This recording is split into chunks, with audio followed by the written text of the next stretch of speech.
Assalamualaikum warahmatullahi wabarakatuh. Kami dari kelas Pendidikan Sosiologi B 2019 akan menjelaskan hasil penelitian kami terkait mata kuliah Sosiologi Pedesaan. Berikut penjelasan masing-masing kelompok.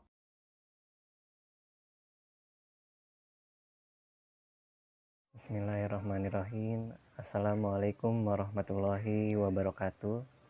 Perkenalkan, kami dari kelompok 1 mata kuliah Sosiologi Pedesaan. Kelompok kami terdiri dari 4 anggota kelompok. Yang pertama adalah saya sendiri, Dava Langhendra Albana. Lalu yang kedua Dea Aprilia. Yang ketiga Fadila Nur Salsabila. Dan yang keempat Sally Indri Fikriani. Judul penelitian kami adalah Desa Wisata sebagai upaya peningkatan kesejahteraan masyarakat Baduy. Kami akan membahas dan menjelaskan mengenai hasil temuan dari penelitian yang kami lakukan selama berada di Baduy, Banten. Silakan dilihat dan disimak baik-baik.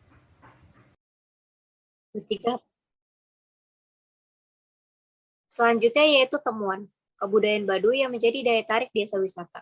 Daya tarik wisatawan terdapat pada kebudayaan Baduy itu sendiri, seperti bentuk rumah. Suku Baduy memiliki rumah adat bernama Sulah Nyanda yang terbuat dari kayu dan bambu.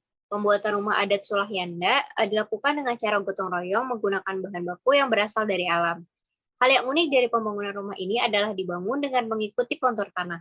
Untuk atap, rumah adat suku Baduy menggunakan ijuk yang terbuat dari daun kelapa yang telah dikeringkan. Bagian depan rumah berfungsi sebagai ruang penerima tamu. Anyaman bambu digunakan dalam pembuatan bilik dan lantai rumah. Selanjutnya yaitu ada pakaian adat. Pakaian adat Baduy dalam berwarna putih dengan bawahan mengenakan kain berwarna biru kehitaman dengan lilitan kain pada bagian pinggang. Selain itu, terdapat aksesoris tambahan pada bagian kepala yang menggunakan ikat kepala berwarna putih. Sedangkan pakaian Baduy luar berwarna hitam dengan tambahan aksesoris kepala berwarna biru kehitaman. Selanjutnya yaitu tradisi. Di antaranya yang terkenal adalah upacara seba yang sudah menjadi tradisi yang sifatnya wajib dilaksanakan setahun sekali pada bulan Safar awal tahun sesuai dengan penanggalan adat Baduy, yaitu berkisar pada bulan April hingga Mei pada tahun Masehi. Tujuan dari kegiatan ini adalah ekspresi rasa syukur masyarakat Baduy akan hasil panen. Sebelum upacara seba dilaksanakan, masyarakat Baduy menyelenggarakan upacara-upacara lain seperti kawalu dan ngalaksa. Kawalu dilaksanakan 3 kali dalam 1 tahun, yaitu bulan Kasa, Karo, dan Ketiga. Puasa Kawalu dilakukan hanya 1 hari pada tiap bulannya. Demikian dilakukan pada tiap bulan Kasa, Karo, dan Ketiga. Pada waktu bulan Ketiga, mereka menyelenggarakan ngalaksa, yaitu membuat makanan laksa, sejenis makanan dari tepung beras yang dicetak atau dibuat seperti mie dan dicetak dalam tempat adonan yang disebut sangku. Baik, yang selanjutnya adalah dampak positif dari adanya desa wisata. Dampaknya itu ada dampak ekonomi dan dampak sosial. Nah, dampak ekonomi dari adanya desa wisata ini tuh telah memberikan dampak yang signifikan bagi kehidupan masyarakat Baduy. Nah, desa wisata ini membentuk suatu interaksi antara masyarakat Baduy dengan para wisatawan sehingga memberikan dampak bagi perubahan ekonomi. Sebut saja dalam perubahan ini tuh desa wisata telah menciptakan berbagai lapangan pekerjaan sehingga dapat menambah pemasukan dan dapat menambah kesejahteraan mereka. Nah, dalam beberapa wawancara yang dilakukan, setiap tahunnya kedatangan wisatawan itu selalu meningkat. Nah, dengan begitu ada timbal balik yang diberikan antara masyarakat dengan wisatawan. Nah, bagi wisatawan yang berkunjung, mereka dapat menikmati keindahan alam yang masih tetap lestari dan dapat mengetahui berbagai keunikan masyarakat Baduy termasuk rumah, pakaian, serta masyarakat Baduy itu sendiri. Nah, dengan semakin banyaknya wisatawan yang berkunjung, maka promosi dari mulut ke mulut terus dilakukan, sehingga Baduy tidak pernah sepi dari pengunjung. Nah, ini ada wawancara dengan Kang Sapri, bahwa menurut beliau desa wisata membuka peluang ekonomi masyarakat. Nah, beliau berkata bahwa menenun itu sebelumnya hanyalah sebuah kewajiban yang harus dijalankan bagi setiap perempuan di Baduy. Nah, kini mereka dapat memanfaatkan untuk menambah pemasukan dengan menjualnya kepada para pengunjung yang tertarik dengan keindahan kain-kain khas Baduy. Sebagaimana yang diketahui bahwa wisatawan pastinya ingin akomodasi yang terbaik, maka warga berinisiatif membentuk warung untuk menyediakan kebutuhan wisatawan dan untuk menambah pemasukan. Lalu yang berikutnya adalah dampak sosial. Nah, dalam sosial masyarakat, dampak ini juga dirasakan, terutama pada tingkah laku dan pola hidup. Nah, menurut narasumber, dengan adanya desa wisata, lambat laun masyarakat mulai berbaur dengan wisatawan. Bahkan masyarakat sudah bisa berbahasa Indonesia dan sedikit-sedikit berbahasa Inggris. Hal ini tentunya merupakan dampak positif yang besar dari adanya desa wisata. Nah, dengan adanya peningkatan ekonomi dari adanya desa wisata, maka kesejahteraan masyarakat itu meningkat. Nah, kesejahteraan bagi masyarakat Baduy sebagaimana yang telah dijelaskan berbeda dari kesejahteraan pada umumnya. Kalau di Baduy, kesejahteraan bukan terlihat dari sarana dan prasarana seperti rumah, karena rumah ataupun fasilitas kamar mandi di sana semuanya sama dengan lantai bambu. Nah, lalu kesejahteraan bagi masyarakat Baduy dapat terlihat di berbagai aset yang dimiliki. Nah, aset tersebut sebut saja sebagai berbagai perhiasan. Nah, lalu masyarakat Baduy luar sudah mulai menggunakan baju putih pabrik, kasur, gelas, piring, sendok, dan sebagainya. Bahkan sudah banyak dari mereka yang menggunakan telepon seluler. Oke, selanjutnya, selain dampak positif, tentunya ada dampak negatif. Nah, dampak negatif yang paling dirasakan itu adalah dampak lingkungan. Salah satu prinsip-prinsip pembangunan berkelanjutan adalah mengedepankan ecological sustainability atau ekologi yang berkelanjutan, yaitu pembangunan pariwisata seharusnya tidak membawa dampak negatif bagi ekosistem setempat. Namun sangat disayangkan bahwa dengan adanya desa wisata, lingkungan menjadi tercemar. Hal ini diakibatkan oleh ketidakpedulian wisatawan terhadap alam, sehingga membuang sampah, terutama sampah plastik secara sembarangan. Nah, selanjutnya kita akan membahas nih mengenai keterlekatan desa wisata sebagai upaya peningkatan kesejahteraan masyarakat Baduy. Nah, pada awalnya yang harus kalian ketahui bahwa Baduy waktu itu belum ada desa wisata, hanya sebatas desa yang berasal dari penamaannya itu berasal dari gunung yang bernama Gunung Baduy dan juga mata air yang bernama Cibaduy, sehingga terbentuklah nih desa Baduy. Nah, pada awalnya juga Baduy itu merupakan desa yang tertutup karena ada kekhawatiran nih bahwa alam mereka akan rusak oleh orang-orang dari luar. Nah, tapi kemudian karena perkembangan zaman dan adanya kebutuhan mereka mulai membuka diri nih dengan dunia luar. Nah, hal tersebut juga sebenarnya didorong oleh ekonomi tadi, di mana mereka juga harus memenuhi ekonomi mereka dari luar. Kemudian mereka juga ada memiliki kesadaran nih bahwa budaya mereka unik dan juga masih lestari, sehingga tercetuslah nih istilah desa wisata oleh Baduy Dalam. Nah, kemudian Baduy Luar itu posisinya dia hanya sebatas menjalankan. Nah, yang membentuk peraturan itu tetap Baduy Dalam.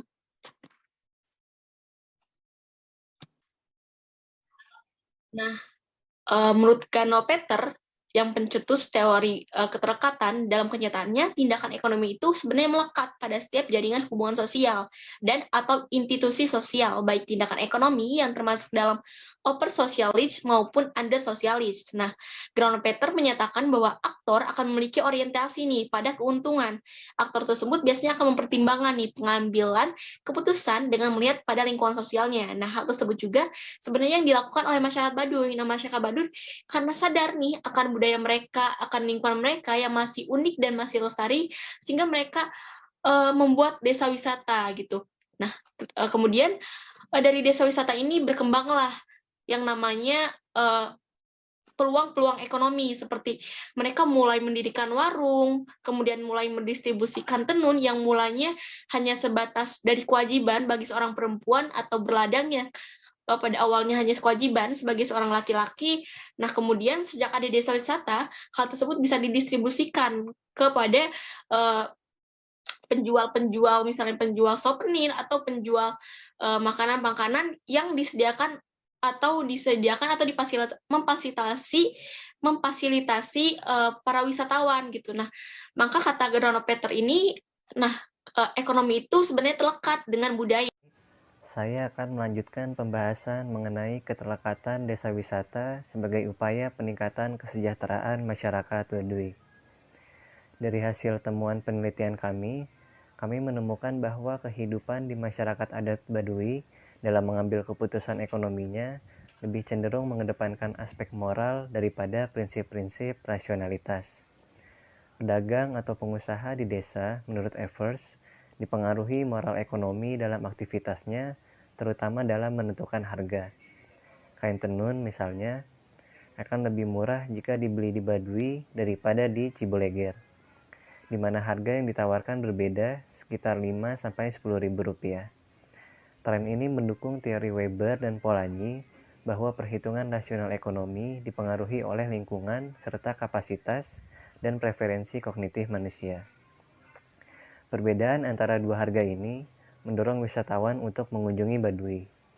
Rasa ingin tahu tentang proses dan budaya juga akan jauh lebih besar. Maka dari itu, struktur sosial tersusun sebagai pola hubungan atau interaksi dalam suatu ruang sosial. Lembaga adat di sisi lain akan mengontrol semua interaksi di Baduy sebagai lembaga sosial. Baik, itu saja yang bisa kami sampaikan. Kami dari kelompok 1 ingin mengucapkan terima kasih sudah menyimak sampai akhir. Mohon maaf jika ada kesalahan dan kekurangan dalam penyampaian. Assalamualaikum warahmatullahi wabarakatuh.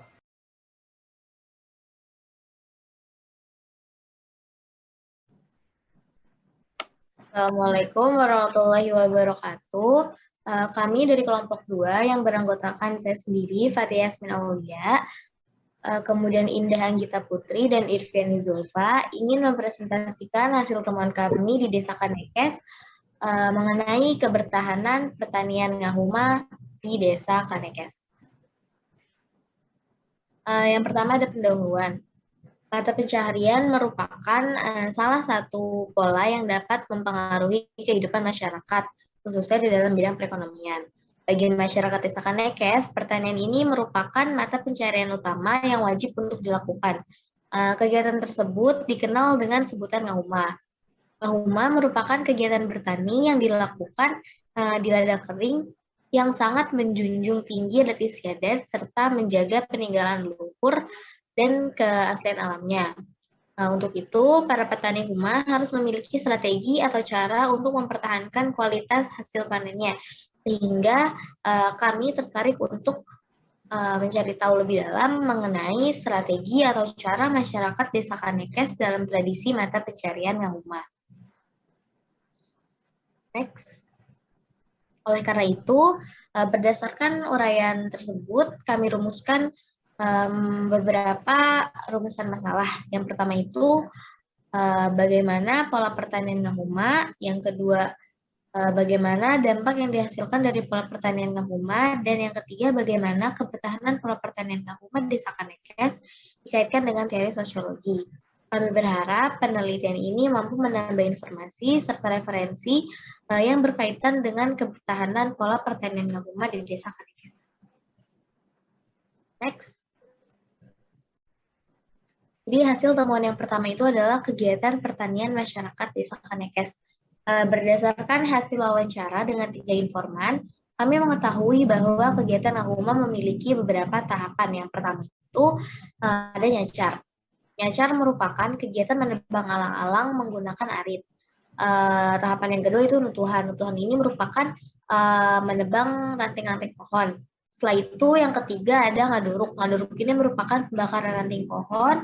Kemudian ada ngasek. Ngasek ini merupakan kegiatan melubangi tanah dengan menggunakan tongkat, kemudian dimasukkan benih. Langkah kelima itu adalah ngoret. Ngoret ini membersihkan rumput di ladang yang sudah ditanami benih. Dan tahap terakhir itu ada panen. Panen itu kegiatan mengambil hasil dari bertani atau ngahuma. Nah, jangka waktu untuk penanaman padi kering itu sendiri, dia dari awal hingga panen memakan waktu sekitar 1 tahun, yang mana meliputi 6 bulan pertama dari tahap awal sampai ngasek, dan 6 bulan selanjutnya itu dari tahap ngasek atau pembenihan sampai ke tahap panen. Nah, biasanya sebelum melakukan nyacar ini, para petani itu melakukan ritual nyarawas. Dan ritual nyarawas ini adalah pembacaan mantra oleh dukun yang dilakukan oleh para petani agar tanahnya itu hasilnya berkah, tanahnya subur dan terhindar dari gagal panen.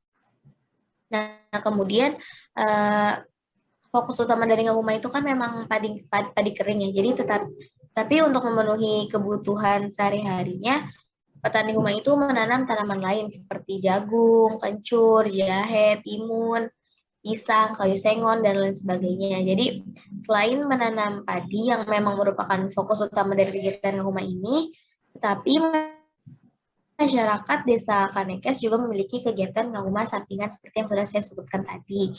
Hal tersebut dilakukan untuk memenuhi kebutuhan sehari-harinya.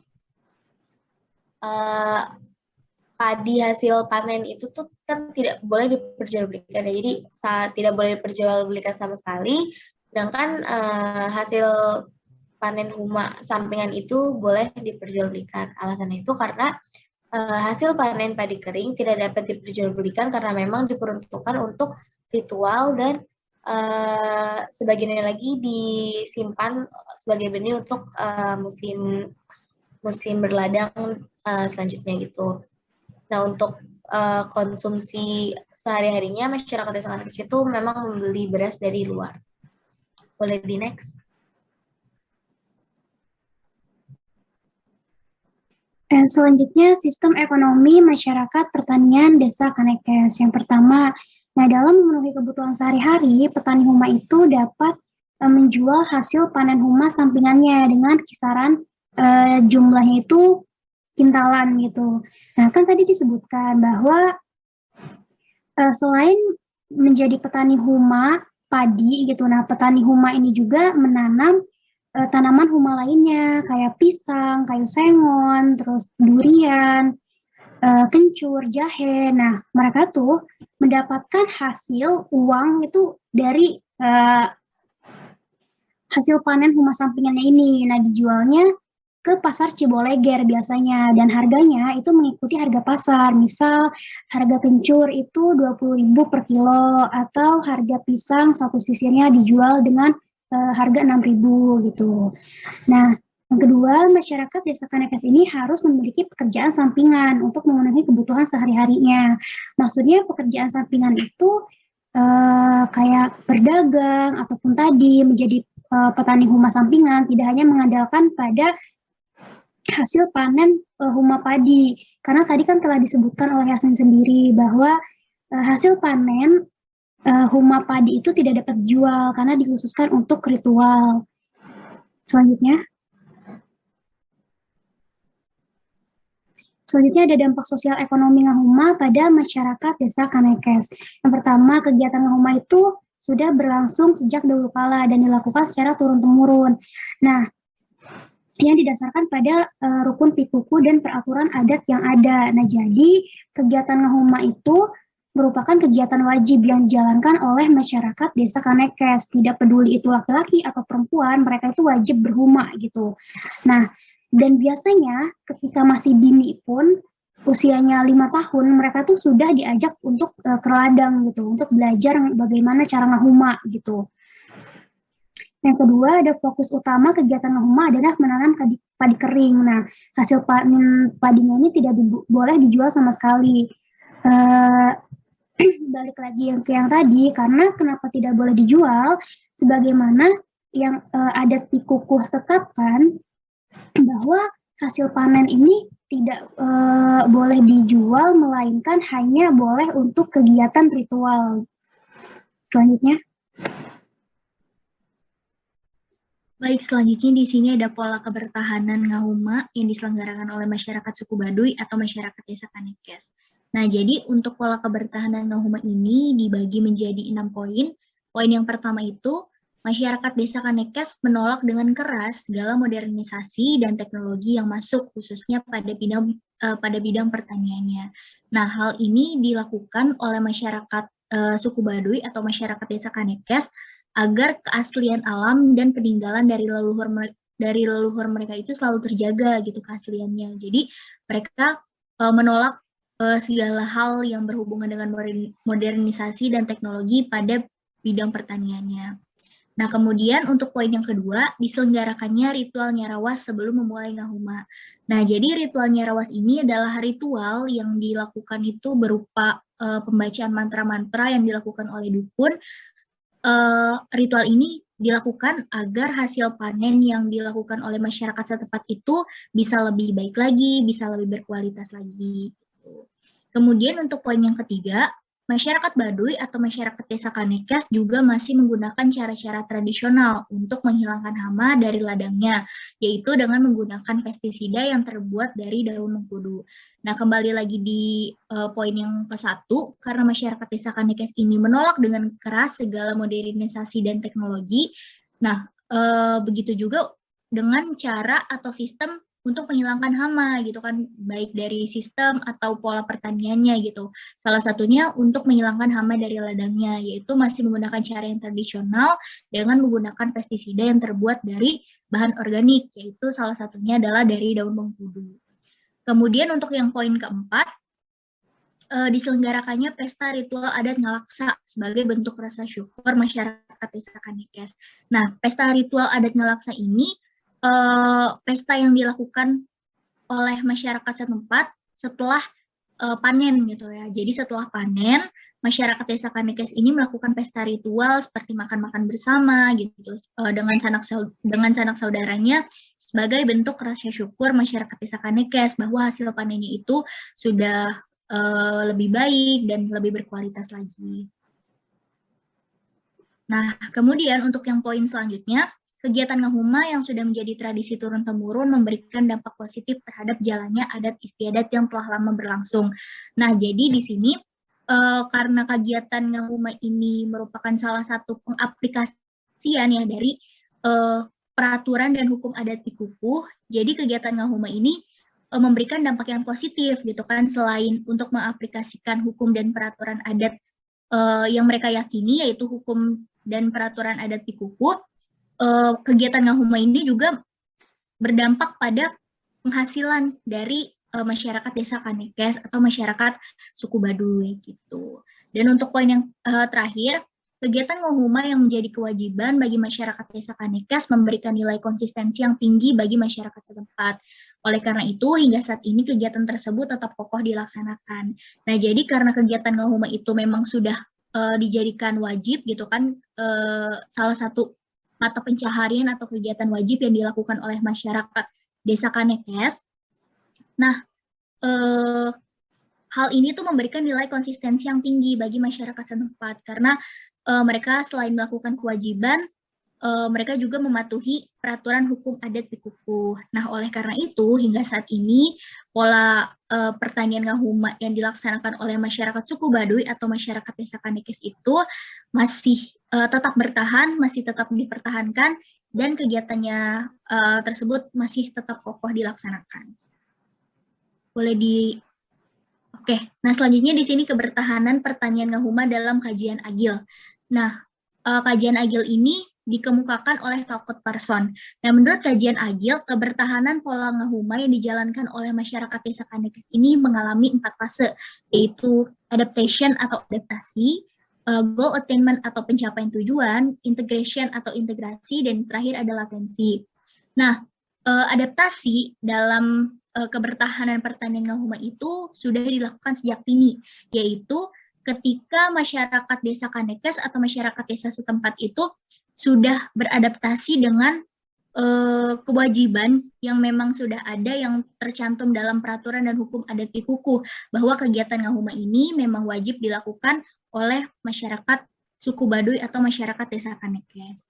Nah, kemudian untuk goal attainment atau pencapaian tujuan yaitu sebagai salah satu bentuk pengaplikasian dalam mematuhi peraturan dan hukum adat Pikukuh yang mereka yakini. Jadi masyarakat desa Kanekes atau masyarakat desa Baduy itu memiliki tujuan bersama, yaitu kegiatan ngahuma ini dijadikan sebagai salah satu bentuk pengaplikasian dalam mematuhi peraturan dan hukum adat Pikukuh yang mereka yakini hingga saat ini. Kemudian ada integrasi yang ditunjukkan dalam bentuk persetujuan masyarakat dengan sistem, peraturan, dan hukum adat Pikukuh yang harus mereka laksanakan dan aplikasikan. Jadi dengan adanya integrasi ini, masyarakat desa Kanekes itu setuju dengan sistem, peraturan, dan hukum adat Pikukuh yang mereka yakini dan harus mereka laksanakan gitu. Jadi kan misalnya dalam peraturan hukum adat Pikukuh itu fokus utamanya adalah menanam padi kering ya atau padi huma gitu, tapi tidak boleh diperjualbelikan gitu. Nah, karena mereka sudah terintegrasi dengan peraturan ini, maka mereka akhirnya setuju dengan hukum adat Pikukuh yang harus mereka laksanakan ini. Nah, kemudian ada latensi yang terbentuk setelah adanya integrasi. Hal ini itu menyebabkan kebertahanan dalam pola-pola pertanian ngahuma di desa Kanekes. Jadi setelah adanya integrasi, maka muncullah latensi atau keajekan pola hingga saat ini yang menyebabkan kebertahanan dalam pola-pola pertanian ngahuma di desa Kanekes yang masih tetap kokoh dilaksanakan oleh masyarakat setempat hingga saat ini. Boleh dilanjut? Baik, yang terakhir itu ada kesimpulan. Jadi berdasarkan hasil penelitian, ngahuma ini merupakan kegiatan wajib yang harus dilakukan oleh masyarakat desa Kanekes sesuai dengan peraturan yang sudah tercantum dalam hukum adat Pikukuh. Oleh karena itu, tradisi ngahuma masyarakat desa Kanekes masih dipertahankan hingga saat ini dan tidak memiliki perubahan sedikit pun baik dalam polanya, sistemnya, atau alat yang digunakannya. Baik, sekian dari kelompok kami. Kurang lebihnya mohon maaf. Wassalamualaikum warahmatullahi wabarakatuh.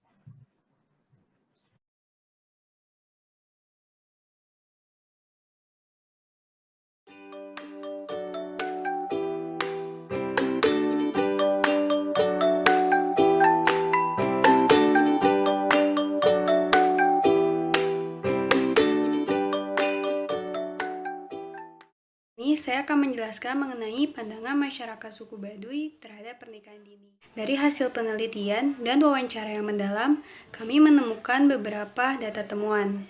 Yang pertama, menurut informan TS, diketahui bahwa remaja perempuan sudah dikatakan dewasa apabila sudah bisa menenun, dan bagi remaja laki-laki sudah dikatakan dewasa apabila dirinya sudah bisa berladang.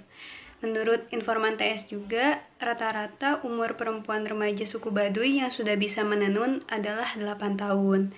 Dengan hal ini, maka masyarakat Baduy memandang pernikahan dini sebagai hal yang lumrah, karena bagi mereka apabila bisa menenun dan bisa berladang dianggap sudah dewasa. Walaupun begitu, ada beberapa syarat yang tidak boleh dilanggar oleh masyarakat suku Baduy. Menurut informan KJ, apabila remaja perempuan dan laki-laki yang belum menikah melakukan aktivitas secara berduaan saja, maka akan mendapatkan saksi. Maka dari itu, kebanyakan remaja perempuan dan remaja laki-laki apabila ingin beraktivitas mengajak teman-temannya. Hal itu pun sama seperti jika ingin melakukan pendekatan, maka biasanya akan membawa teman-temannya. Kemudian, menurut informan KJ pun, masyarakat suku Baduy sangat menjunjung tinggi bahwasannya pernikahan itu adalah sekali dalam seumur hidup. Saya akan menjelaskan mengenai faktor yang menyebabkan terjadinya pernikahan dini di kalangan remaja suku Baduy. Jadi ada beberapa faktor yang bisa kami simpulkan akan terjadinya pernikahan dini di kalangan remaja suku Baduy. Yang pertama itu ada pendidikan. Jadi di suku Baduy itu sendiri tidak adanya pendidikan formal gitu loh. Nah, seperti sudah dijelaskan oleh Hana dan salah satu informan kita yaitu TS, beliau mengatakan bahwa tolak ukur remaja sudah dewasa atau belum itu adalah ketika perempuan dianggap bisa menenun dan laki-laki bisa berladang. Nah, karena sudah dianggap dewasa dan tidak memiliki pendidikan atau tidak bersekolah, masyarakat beranggapan bahwa hal yang bisa dilakukan adalah menikah. Nah, kemudian kita masuk ke faktor kedua yaitu ekonomi. Nah, sesudah menikah tadi, suami istri kan bisa saling bahu-membahu gitu loh. Seperti berladang, menenun, dan membuka usaha lainnya secara bersama gitu loh untuk meningkatkan taraf ekonomi keluarganya. Kemudian karena adanya perjodohan gitu loh. Seperti yang dijelaskan salah satu informan kita yaitu KJ dan KA. Hal ini masih berkaitan dengan tolak ukur kedewasaan tadi. Karena tidak menjalani pendidikan, maka remaja itu lebih baik dijodohkan saja. Jadi perjodohan ini pun dapat mempererat kedua belah pihak keluarga dan melestarikan garis keturunan yang sudah ada. Terlebih di suku Baduy dalam sendiri, perjodohan itu dilakukan dengan saudara jauh atau sesama warga kampung. Dampak pernikahan dini di kalangan remaja suku Baduy. Nah, dampak dari adanya pernikahan dini ini sangat terasa sekali perbedaannya, bahkan dapat terlihat jelas sangat signifikan. Nah, sehingga kami membagi dua kategori, yaitu dampak sebelum menikah dan dampak setelah menikah. Yang pertama, dampak sebelum menikah. Poin pertama yaitu merasa bebas untuk kemana saja. Hal ini seperti yang dijelaskan oleh para informan laki-laki, yaitu KS dan KJ, bahwa mereka sebelum menikah ini dapat bebas untuk berpergian kemana saja dan berapa lama pun tidak menjadi masalah, karena tidak adanya yang harus ditanggung dan menunggunya selain orang tua, adik, dan kakak. Pun kedua orang tua mereka sangat membebaskan KS dan KJ untuk pergi. Seperti contohnya ketika mereka ke Jakarta karena membutuhkan waktu yang cukup lama dengan jarak tempuh yang sangat jauh. Nah, yang kedua, tidak adanya tanggung jawab yang besar. Saat dahulu, tanggung jawab kan masih dipegang oleh orang tua sebagai pemenuh kebutuhan keluarga. Karena belum ada sesuatu hal yang harus dipegang oleh para remaja ini, maka tanggung jawab yang harus dijalankan remaja hanya sekedar untuk membantu orang tua. Seperti contohnya pada informan laki-laki KAS dan KJ, mereka hanya memiliki tanggung jawab untuk membantu orang tua di ladang, serta untuk TS sendiri bertanggung jawab untuk membantu kedua orang tua di rumah, seperti membersihkan rumah, menjaga rumah, serta menenun. Yang kedua yaitu dampak setelah menikah. Yang pertama, tidak bebas untuk berpergian. Ketika sudah menikah, para remaja ini tidak bebas lagi berpergian kemanapun yang ia mau, karena hal ini mereka sudah memiliki keluarga, suami, istri, dan anak yang ada di rumah. Hal ini seperti yang dirasakan oleh KS, KJ, dan KJ bahwa mereka tidak bisa berpergian kemana-mana dan tidak bisa meninggalkan keluarganya di rumah. Karena jika mereka terlalu lama dan berpergian terlalu jauh, maka tidak ada lagi yang mengurus dan mengolah ladang selain istri dan anaknya. Karena jika sudah memiliki ladang sendiri, maka tanggung jawab penuh harus mereka jalankan dengan baik. Nah, kalau misal perpergian juga sangat jauh, maka akan bisa mengakibatkan ladang tersebut tidak terurus dan dapat mengalami kegagalan panen. Nah, yang kedua yaitu tanggung jawab semakin besar. Tanggung jawab yang harus dijalankan pun semakin besar, di mana mereka harus memiliki ladangnya sendiri untuk memenuhi kebutuhan hidup keluarganya. Nah, terlepas dari ladang milik kedua orang tua. Nah, memastikan semuanya tanggung jawab ini juga harus dijalankan oleh KS dan KJ sebagai suami, maka mereka harus memastikan semua kebutuhan hidupnya tuh harus terpenuhi dan dijalankan dengan sebaik mungkin. Karena bagi KS dan KJ, jika sudah memutuskan untuk menikah, maka semua tanggung jawab tidak bisa dikendalikan oleh orang tua. Istri dan anak menjadi tanggung jawab besar bagi KS dan KJ. Kehidupan mereka lah yang nantinya akan diserahkan dan dijalankan bersama. Nah, bagi TS sendiri, tanggung jawabnya ini akan semakin bertambah ketika ia sudah menikah, yaitu tanggung jawab ia menjaga anak dan membesarkan anak, serta membantu suami di ladang. Yang ketiga, ada emosi yang tidak stabil, di mana remaja Baduy yang menikah di usia dini ini memungkinkan emosi mereka yang menjadi tidak stabil, terlebih dalam menghadapi permasalahan rumah tangga. Nah, layaknya pasangan suami istri di luar sana pun mereka pernah mengalami keretakan rumah tangga akibat emosi dan ego yang tidak bisa diredamkan. Nah, yang terakhir ada kesehatan dan keselamatan saat hamil serta melahirkan menjadi menurun. Saat hamil ini pun seperti TS, dia melahirkan anak pertama saat berumur 16 tahun, di mana usia tersebut sangat rentan akan keguguran dan kehilangan nyawa, baik itu nyawa ibu dan nyawa sang anak. Nah, karena permukiman yang sangat jauh dari kota, maka keselamatan kesehatan anak dan ibu itu hanya dibantu oleh sang paraji, yaitu yang membantu untuk melahirkan para perempuan di Kampung Mareng. Selanjutnya, analisis teori. Analisis teori yang digunakan dalam melihat fenomena pernikahan dini di kalangan remaja suku Baduy adalah teori tindakan sosial oleh Max Weber. di mana Max Weber mengatakan bahwa tindakan sosial adalah tindakan individu yang sepanjang tindakannya mempunyai makna atau arti subjektif bagi dirinya sendiri dan diarahkan kepada tindakan orang lain. Teori ini berorientasi pada motif atau tujuan dari aktor atau pelaku. Dalam teori ini dapat dipahami bahwa setiap perilaku individu atau kelompok masing-masing memiliki motif dan tujuan yang berbeda terhadap individu atau kelompok dalam melakukan tindakan. Teori tindakan sosial Weber melihat fenomena pernikahan dini di kalangan remaja suku Baduy dapat dipahami melalui teori tindakan sosial yang berorientasi pada tindakan tradisional dan tindakan rasional instrumental. Pernikahan dini di kalangan remaja suku Baduy dapat dipahami melalui tindakan tradisional adalah tindakan ini ditentukan oleh kebiasaan yang sudah mengakar dan terjadi secara turun-temurun. Dalam tindakan ini ditentukan dari tradisi atau kebiasaan di suku Baduy, di mana para remaja yang melakukan pernikahan dini menuruti apa yang menjadi aturan adat tanpa adanya pertimbangan pilihan rasionalnya. Faktor adat istiadat di sini mempengaruhi terjadinya pernikahan dini. Ada pula ketentuan usia pernikahan yang dilakukan oleh suku Baduy, yaitu pada laki-laki berusia 18-20 tahun dan perempuan berusia di atas 17 tahun. Ada pula anggapan perawan tua bagi perempuan yang belum menikah di atas usia 18 tahun. Melalui tindakan tradisional ini, para remaja melakukan pernikahan dini berdasarkan pada perjodohan yang dilakukan oleh orang tuanya.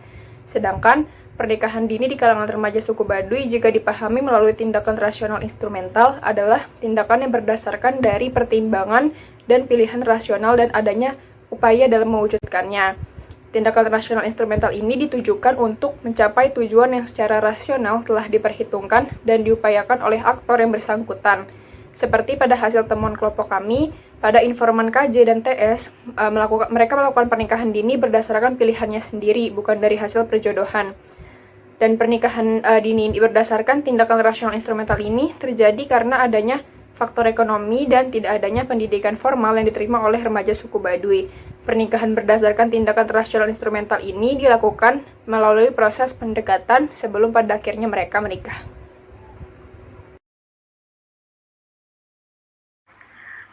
Kesimpulan dari hasil kerja kami yaitu jadi ada beberapa faktor yang menyebabkan pernikahan dini ini marak terjadi. Salah satunya adalah tidak adanya pendidikan formal yang ada sehingga masyarakat melakukan pernikahan.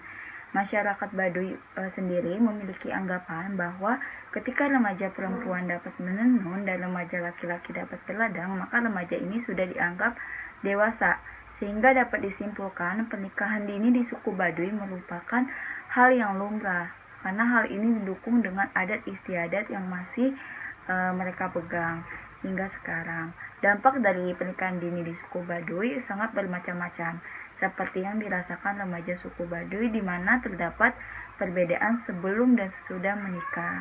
Teori tindakan sosial Weber digunakan untuk melihat fenomena pernikahan dini di kalangan remaja suku Baduy, bahwa masing-masing aktor yang bertindak di dalamnya memiliki motif dan tujuan yang berbeda-beda dari tindakan atau pernikahan dini yang dilakukan.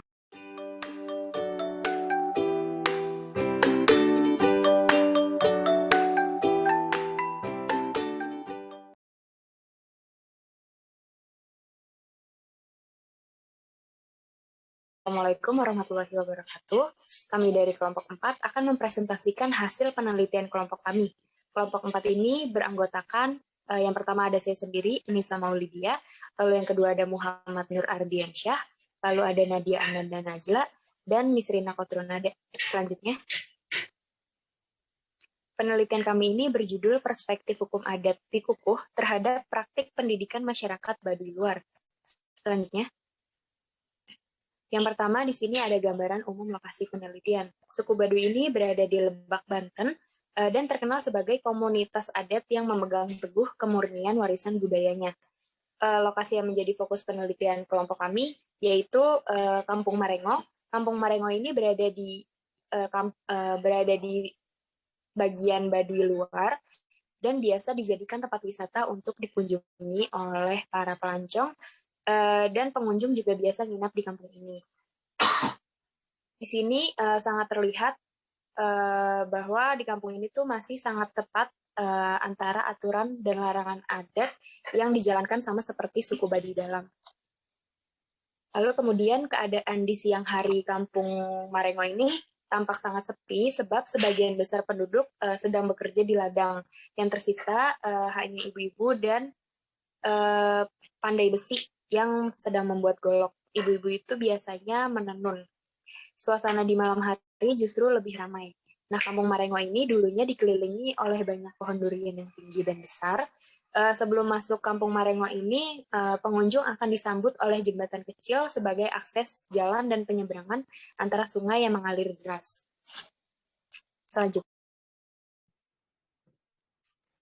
Selanjutnya dapat dilihat ada hukum adat di Kuku Baduy yang bernama Amanat Buyut.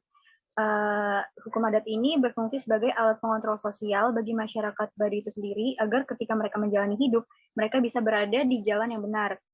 Nah, Kuku ini sendiri merupakan sebuah aturan warisan nenek moyang yang harus atau wajib dipatuhi dan dilaksanakan oleh seluruh masyarakatnya. Kemudian hukum adat atau dasar aturan ini yang kemudian melekat pada diri tiap individu di Baduy, menyatu di jiwa dan diimplementasikan oleh mereka ke dalam tindakan. Hubungan dengan alam, hubungan antara masyarakat dengan masyarakat, kemudian hubungan antara laki-laki dan perempuan diatur dengan jelas dan tegas serta dipahami oleh seluruh masyarakat Baduy. Oleh karena itu, segala tindakan yang bertentangan atau melanggar ketentuan-ketentuan adat tersebut harus bisa mungkin dihindarkan dan didasarkan pada ketidakmampuan untuk melaksanakannya. Next. Selanjutnya di sini ada sistem pemerintahan masyarakat Baduy. Dikutip dari tulisan situs resmi Pemprov Banten, suku Baduy ini mengenal dua sistem pemerintahan, yaitu sistem nasional dan sistem adat. Sistem nasional ini mengikuti aturan negara Indonesia dan sistem adat mengikuti aturan pada adat istiadat yang dipercaya masyarakat. Kedua sistem tersebut diakulturasikan sedemikian rupa sehingga tidak terjadi benturan. Nah, secara adat itu masyarakat dipimpin oleh kepala desa yang disebut sebagai Jaro Pamarentah yang posisinya berada di bawah camat. Nah, masyarakat sangat tunduk pada pimpinan tertinggi adat yang disebut dengan Puun. Selanjutnya. Selanjutnya adalah kearifan lokal masyarakat Baduy. Kita bisa melihat arti dari kearifan lokal itu sendiri yang berada di PPT yang sedang ditampilkan. Kemudian kearifan lokal masyarakat Baduy ini sangat unik. Kenapa? Karena menyangkut pada pandangan terhadap alam semesta.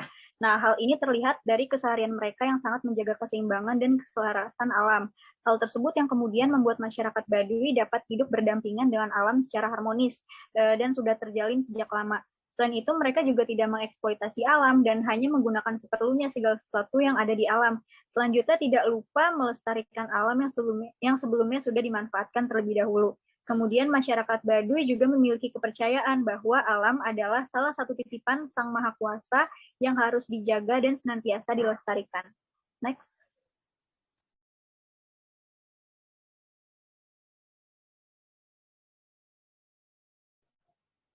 Selanjutnya ada hukum adat di Kuku terhadap praktik pendidikan. Mulanya hukum adat di Kuku tercipta dengan tujuan yaitu keutuhan adat akan selalu terjaga, lalu sebagai pedoman hidup sehari-hari masyarakat Baduy agar mereka tetap berada di jalan yang benar walaupun zaman silih berganti.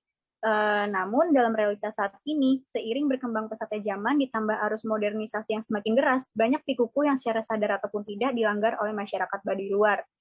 Namun bukan karena pelanggaran ini masyarakat Baduy luar melanggar seluruh hukum adat yang lain.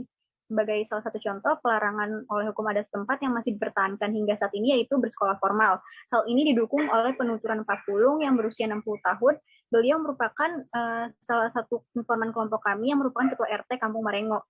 Ia menuturkan bahwa warga di Kampung Marengo tidak ada yang bersekolah formal karena masih mengikuti kebiasaan atau ajaran turun-temurun dari leluhurnya. Menurutnya, sekolah formal tidak penting karena pada akhirnya orang Baduy akan tetap kembali ke ladang untuk bekerja. Kemudian yang kedua adalah penuturan dari Kang Sapri berusia 24 tahun yang mengatakan bahwa pemerintah sudah sering menawarkan berbagai bentuk pembelajaran dari luar untuk anak-anak Baduy. Namun karena masyarakat masih berpegang teguh pada hukum adat, maka hal ini sulit direalisasikan. Nah, prinsip masyarakat yang kuat tentang praktik pendidikan sekolah formal menyangkut harga diri keluarga atau orang tua. Jika ditemukan ada yang bersekolah, maka dipertanyakan bagaimana sih didikan orang tua tersebut gitu. Kenapa bisa sampai anaknya kecolongan bersekolah? Selanjutnya, sanksi sosial pun berlaku. Kemudian hukum adat Baduy sebenarnya tidak serta-merta memaksa seluruh masyarakatnya untuk selalu taat atau patuh. Menurut Abah Ailin yang berusia 70 tahun, yang merupakan seorang sesepuh Kampung Marengo, ia mengatakan bahwa jika ada dari mereka yang sudah berubah persepsi dan tidak kuat menaati hukum adat, baik itu tentang sekolah formal atau yang lain, maka orang tersebut dipersilahkan untuk keluar dari wilayah Baduy dan identitasnya sebagai warga Baduy asli akan dihapus atau hilang. Next.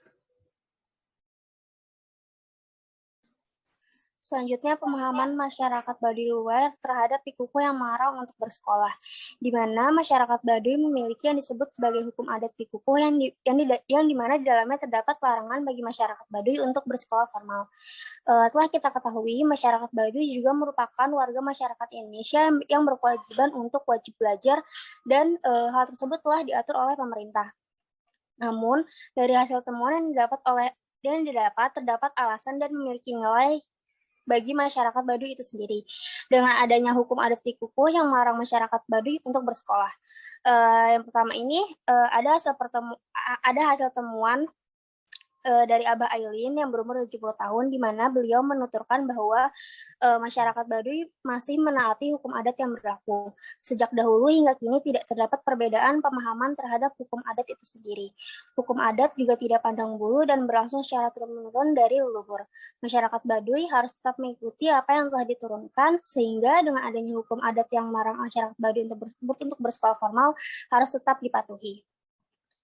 Beliau juga menuturkan bahwa hukum adat Pikuku tidak melarang masyarakat Baduy untuk belajar. Yang tidak diperbolehkan itu belajar secara formal pergi ke instansinya. Masyarakat Baduy tidak mementingkan sekolah, begitupun dengan kepintaran, karena menurutnya yang terpenting adalah masyarakat Baduy menjadi seseorang yang menjalankan kehidupan sehari-harinya dengan benar. Karena untuk apa jika masyarakat Baduy itu bersekolah dan sudah pintar, kelak hanya akan memintari orang tua. Beliau lalu selanjutnya, lalu dari hasil temuan kedua yang merupakan hasil dari wawancara dengan Pak Pulung, di mana beliau menuturkan bahwa masyarakat Baduy masih menaati hukum adat Pikuku yang berlaku berkaitan dengan larangan untuk bersekolah. Hal itu dikarenakan beliau belum pernah menemukan masyarakat Baduy yang bersekolah formal. Menurutnya, sekolah merupakan hal penting bagi masyarakat luar Baduy. Namun bagi masyarakat Baduy itu sendiri, sekolah bukanlah hal penting, karena jika masyarakat Baduy sekolah, ujung-ujungnya akan tetap kembali ke ladang. Lalu dari temuan ketiga yang didapat dari Kang Sapri, pandangannya terhadap hukum adat Pikuku yang melarang masyarakat Baduy untuk bersekolah formal harus tetap dipatuhi, karena hal tersebut sudah menjadi hal turun-menurun dari nenek moyang. Menurutnya, sekolah bukanlah suatu hal yang penting karena jika dilihat dari keseharian masyarakat Baduy, hanya pergi bertani dan bercocok tanam. Menurutnya juga, jika masyarakat Baduy bersekolah, dikhawatirkan enggan untuk pergi berladang lagi dan hal tersebut dapat menghilangkan budaya yang sudah ada sejak lama. Di samping adanya next.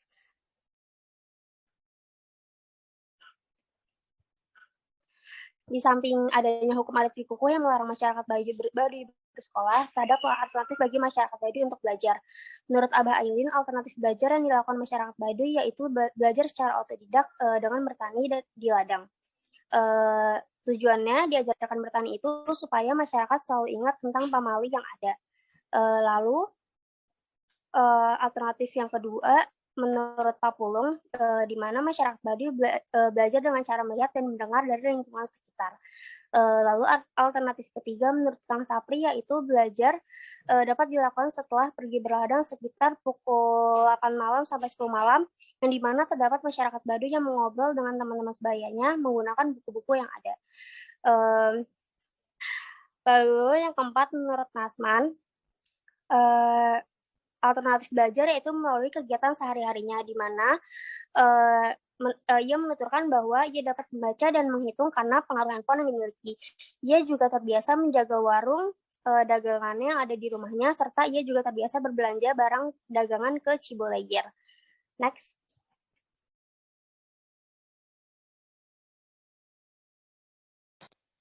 Selanjutnya ada sosialisasi hukum adat Pikuku. Dari hasil temuan yang didapatkan, ada cara yang dilakukan para orang tua untuk memberitahu atau mensosialisasikan hukum adat Pikuku kepada anak keturunannya.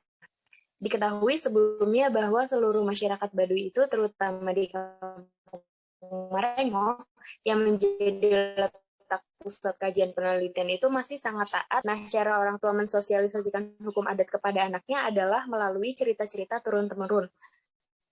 Hasil wawancara yang diperoleh dari sesepuh Kampung Marengo, yaitu Abah Ailin, menjelaskan bahwa cara yang dilakukan oleh orang tua untuk mensosialisasikan hukum adat kepada anaknya adalah melalui cerita-cerita yang sudah ada sejak zaman dahulu dan berlanjut secara turun-temurun.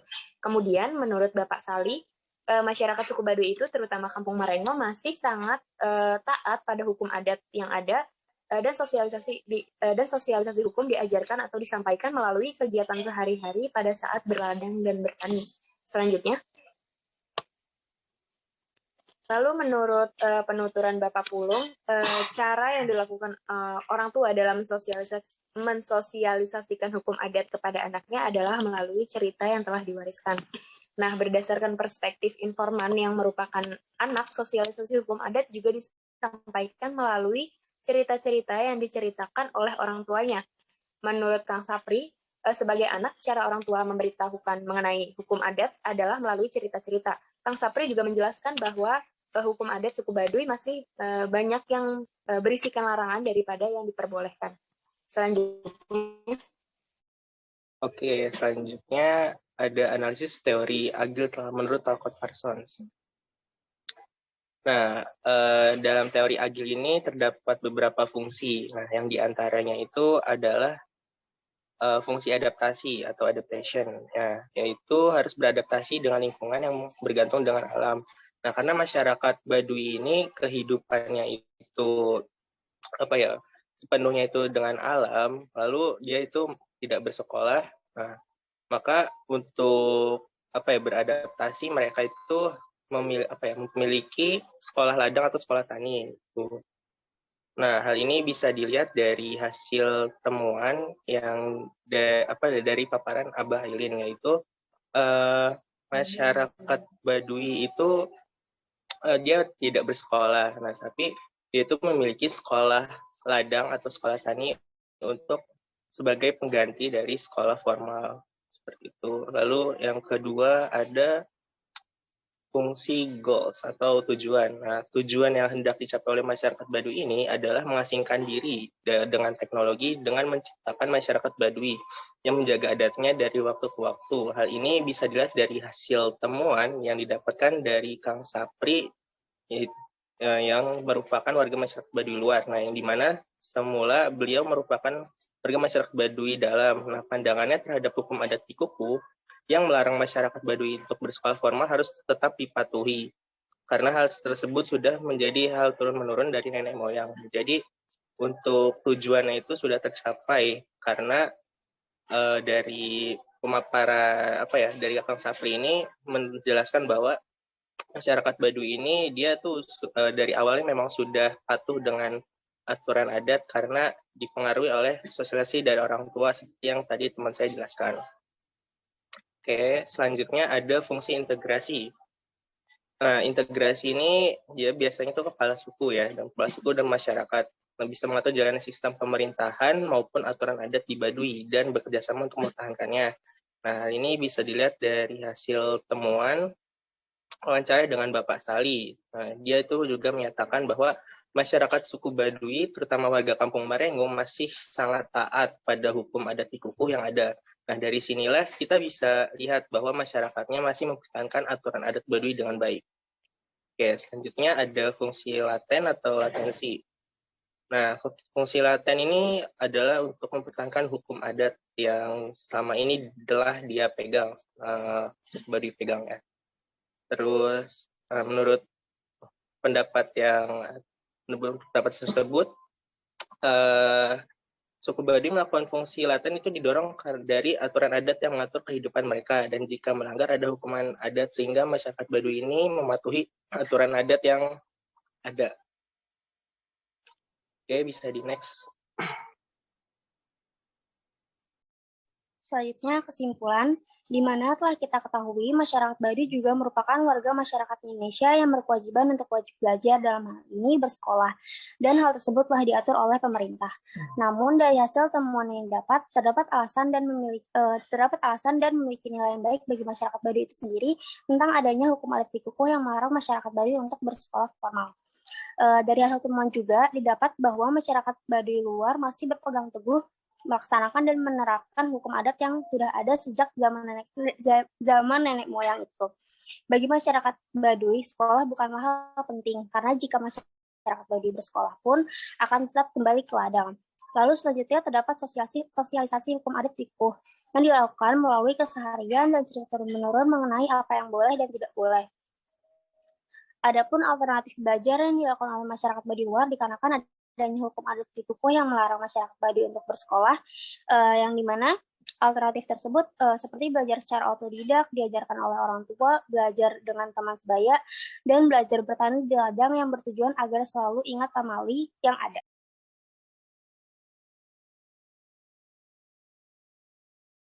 Oke, Assalamualaikum warahmatullahi wabarakatuh. Kami dari kelompok 5, sebelumnya izinkan saya memperkenalkan diri saya beserta kelompok. Yang pertama itu ada Dinda Inaya, kemudian Cantika Ayu, dan Mawar Ningrum. Nah, di sini kami akan memaparkan hasil penelitian kami tentang peran keluarga dalam penanaman nilai tradisi suku Baduy. Nah, apa sih yang melatar belakangi kami mengambil judul tersebut? Jadi, di Indonesia ini kan banyak suku dan budayanya gitu. Setiap sukunya itu budaya dan tradisinya itu beda-beda kan. Termasuk di suku Baduy ini. Apalagi yang kita tahu kan di suku Baduy itu nggak ada sekolah formal kayak yang di kota-kota gitu. Jadi gimana sih cara masyarakat sana tuh menanamkan nilai tradisi budaya yang ada di sana. Nah, dari situ kami tertarik untuk meneliti peran keluarga dalam menanamkan nilai tradisi yang ada di suku Baduy. Selanjutnya saya akan menjelaskan mengenai gambaran umum dari lokasi penelitian sendiri. Jadi secara administratifnya, wilayah desa Kanekes ini tuh termasuk ke dalam Kecamatan Lewi Damar, Kabupaten Lebak, Provinsi Banten. Nah, mereka ini tuh bermukimnya tepat di kaki Pegunungan Kendeng, Kecamatan Lewi Damar, Kabupaten Lebak, Rangkas Bitung, Banten. Nah, ini tuh berjarak sekitar 40 km dari kota Rangkas Bitung. Nah, desa ini juga memiliki beberapa kampung, yang salah satunya yaitu kampung yang kami tempati, yaitu Marengo. Di slide berikutnya ini ada map tracking dari Baduy luar. Nah, kode A ini merupakan kampung dari Belimbing, dan kode B ini merupakan kampung Marengo, sedangkan kode yang C ini merupakan kampung Gajebo. Nah, rumah-rumah yang ada di perkampungan Baduy ini merupakan rumah panggung yang tidak menyentuh tanah.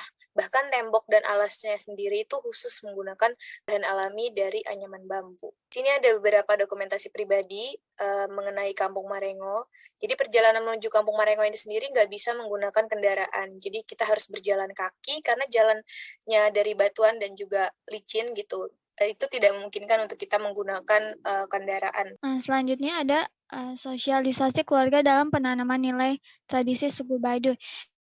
Nah, keluarga ini merupakan lembaga terkecil dalam masyarakat yang sebagai tempat sosialisasi primer untuk mengajarkan nilai-nilai penting kehidupan. Nah, orang tua ini sebagai sumber utama mensosialisasikan nilai, norma, dan sikap kepada anaknya agar sesuai dengan nilai yang dianut melalui kebiasaan sehari-hari. Nah, pada masyarakat Baduy sendiri diajarkan aturan adat, yaitu hukum pikukuh yang menjadi pedoman hidup. Nah, dengan memberi contoh sikap yang baik, maka anak akan mengamati dan meniru perilaku orang tuanya.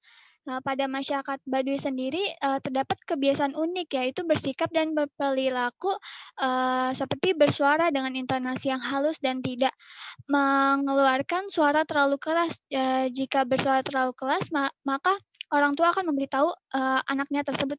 Nah, selanjutnya pada mata pencaharian suku Baduy, orang tua mengajarkan anaknya berladang untuk anak laki-laki maupun bertenun untuk anak perempuan sejak mereka usia 10 tahun. Nah, hal ini menjadi suatu penanaman tradisi yang dimulai sejak kecil, yang awalnya untuk anak laki-laki itu mencabuti rumput liar dan menebang pohon, lalu Untuk anak perempuan diperkenalkan benang terlebih dahulu pada usia anak-anak dan memilah-milih benang bagi anak-anak perempuan.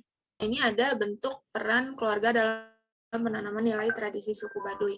Nah, pada umumnya kan penanaman nilai itu biasanya ada yang di sekolah gitu, di sekolah formal. Tapi di dalam suku Baduy ini karena tidak ada sekolah formal, jadi keluargalah yang berperan utama gitu dalam menanamkan nilai-nilai tradisi suku Baduy. Bentuk perannya itu pada umumnya bisa mereka lakukan dengan kegiatan nyata yang mereka berikan kepada anaknya. Contohnya itu Bapak Sali yang umurnya itu 40 tahun, dia ngajarin anak laki-lakinya itu buat ke ladang. Jadi Pak Sali ini ngajak langsung anaknya turun langsung ke ladang. Terus contoh lainnya itu misalkan orang tua yang berjaga warung, jadi nanti kebiasaan untuk menghitung uang itu bisa dimengerti sendiri itu oleh anaknya. Nah, sejak kecil ini anak Baduy udah diajak untuk menenun dan berladang. Biasanya anak laki-laki itu diajak berladang sejak umur 10 tahun, seperti yang sudah dijelaskan oleh Mawar. Biasanya diajarinnya itu dimulai dari mencabuti rumput liar atau menebang pohon. Sedangkan pada anak perempuan itu diperkenalkan menenun dengan memilih benang dan memisahkan warna benang dengan menggunakan baling-baling yang terbuat dari bambu. Nah, kebiasaan-kebiasaan yang diturunkan oleh orang tuanya ini secara turun-temurun dari generasi ke generasi supaya tradisi yang ada di suku Baduy ini bisa tetap terjaga. Nah, lainnya ini ada Jamir. Kami bertemu Jamir di perbatasan suku Baduy dalam dan Baduy luar. Jamir ini sedang berjualan gitu. Jamir mengatakan bahwa dia terbiasa untuk menghitung karena pengalaman langsungnya dalam berjualan gitu. Orang tua Jamir juga ngajak Jamir ke ladang. Lalu ada informan terakhir yaitu Kang Juli.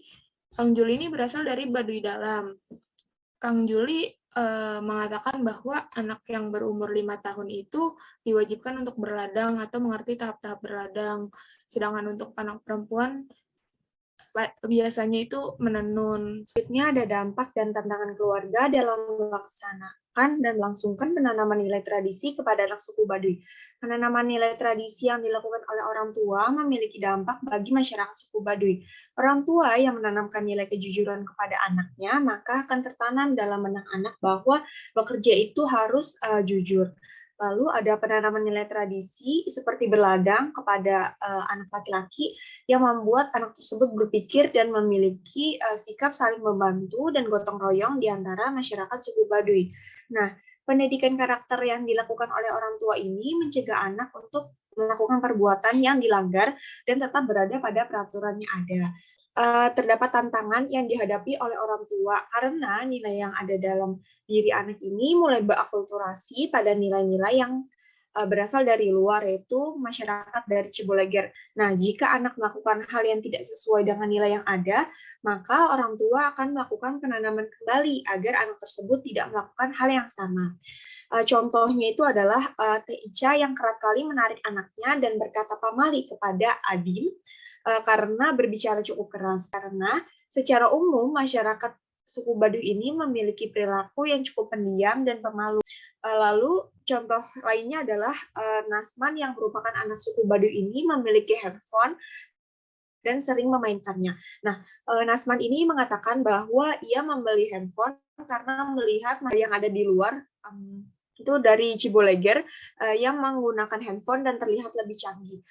Nah, proses interaksi yang dilakukan oleh Adim dan Nasman ini menjadi tantangan tersendiri bagi orang tua untuk bagaimana cara mereka mempertahankan nilai tradisi. Jika semua ketentuan adat yang dilanggar, maka akan kena getahnya atau yang disebut dengan kualat dan pamali. Selanjutnya ada analisis, yaitu stimulus respon dalam penanaman nilai tradisi suku Baduy. Stimulus respon mengasumsikan bahwa tingkah laku yang kemudian dilakukan oleh anak itu merupakan respon yang terjadi akibat dari stimulus yang diberikan oleh lingkungannya. Nah, stimulus ini akan selalu dilakukan secara berulang-ulang hingga mendapatkan tanggapan ataupun respon yang sama. Nah, contohnya pada penanaman nilai tradisi suku Baduy ini, orang tua menstimulus anaknya dengan memberikan pengajaran nilai dan adat, baik secara lisan ataupun pengajaran secara langsung mengenai nilai berladang dan menenun, yang menjadi salah satu cara bagi orang tua untuk menanamkan nilai adat istiadat setempat. Tapi stimulus ini bisa juga mendapatkan respon yang negatif atau terjadi penolakan atas penanaman nilai tersebut. Nah, caranya itu agar tidak terjadi penolakan, para orang tua akan melakukan penanaman nilai kembali kepada anaknya, sehingga anak tersebut tidak melakukan hal yang sama dan ikut serta dalam berladang ataupun menenun tersebut. Sebagai penutup, saya akan memberikan kesimpulan akhir. Jadi dari sekian banyak hasil penelitian yang sudah kami paparkan, memang pada dasarnya manusia ini merupakan makhluk sosial yang tentu membutuhkan proses sosialisasi di dalam kehidupannya. Kita bisa melihat bahwa ada beberapa nilai tradisi yang memang harus patut diikuti, seperti berladang dan menenun. Nah, stimulus respon ini sendiri melihat bahwa tingkah laku yang dilakukan oleh anak ini merupakan respon dari akibat stimulus yang diberikan oleh lingkungan sekitar. Saja hasil presentasi yang dapat kami sampaikan. Kurang lebihnya mohon maaf. Wassalamualaikum warahmatullahi wabarakatuh.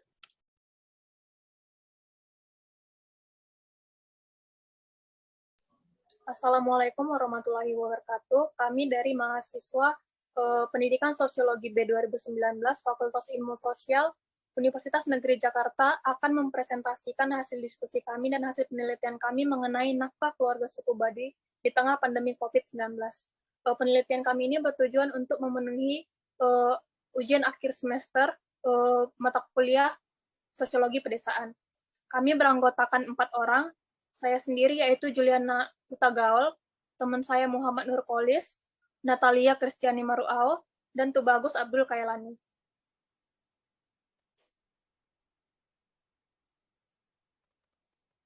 Yang pertama ada pendahuluan. Nah, suku Baduy ini merupakan suku yang masih menjaga kelestarian adat istiadatnya. Suku Baduy ini terdapat di Desa Kanekes, Lewi Damar, di Kabupaten Lebak, Banten. Nah, suku Baduy ini terbagi menjadi 2 suku, yaitu suku Baduy luar dan juga suku Baduy dalam. Secara keseluruhan, terdapat 65 kampung, dengan luas wilayahnya itu ada sekitar 50 hektar. Nah, kami sendiri melakukan penelitian kami di Desa Marengoh, di Kabupaten Lebak, Banten, di Baduy luarnya. Nah, semenjak akhir dekade tahun 1980-an, Desa Kanekes ini menjadi desa wisata baik bagi warga negara asing maupun warga negara Indonesia. Nah, di tahun 2019, Desa Kanekes ini diberikan wewenang untuk mengelola sendiri pariwisatanya. Nah, dikembangkannya Baduy ini sebagai desa wisata, tentu akan ada pola nafkah yang berkembang pada masyarakat Baduy tersebut. Nah, terlebih di masa pandemi COVID-19, yang tentunya hal ini hampir berdampak pada setiap sektor kehidupan di dalam masyarakat. Nah, untuk itulah kami melakukan penelitian untuk mengetahui apa yang terjadi dengan sistem pola nafkah suku Baduy luar dan bagaimana dampaknya terhadap kehidupan mereka. Selanjutnya ada masyarakat Baduy luar. Nah, menurut Yasin dalam Otomustomi, adat merupakan aturan yang sudah ada pada zaman nenek moyang yang sudah diturun-temurunkan kepada generasi penerusnya. Nah, sama halnya dengan suku Baduy luar yang di mana ini mereka menanamkan aturan mengenai berladang, dan dari berladang tersebutlah yang menjadi nafkah utama mereka. Nah, sistem aturannya pun dikarenakan mereka ini mempercayai bahwa mereka merupakan sebagai penjaga alam dan mereka diciptakan sebagai pengelola tanah suci atau disebut sebagai tanah titipan. Nah, tugas mereka dalam menjaga tanah yaitu tidak boleh dirusak, gunung tidak boleh dilebur, hutan tidak boleh dirusak, aliran air tidak boleh diganggu, dan lembah juga tidak boleh dirusak. Nah, masyarakat pun diartikan dalam Otomustomi bahwa masyarakat sebagai sekumpulan yang hidup bersama di satu wilayah dengan memegang teguh aturan dari nenek moyang. Nah, hal ini sejalan dengan apa yang dilihat dari hasil observasi kami di Kampung Marengoh, di mana mereka ini saling berkumpul dan mematuhi aturan meskipun di Baduy luar sudah mulai modern. Karena pada anak-anak yang ada di sana sudah memakai baju seperti masyarakat modern pada umumnya. Berbeda dengan Baduy dalam yang di mana mereka harus tetap menggunakan baju adat mereka. Nah, jika adat ini diartikan sebagai suatu aturan yang diturunkan pada satu generasi ke generasi berikutnya, maka masyarakat adat merupakan sekumpulan orang yang hidup bersama yang telah memiliki tatanan kehidupan, norma-norma, dan juga memegang teguh aturan adat istiadat yang berlaku di lingkungannya.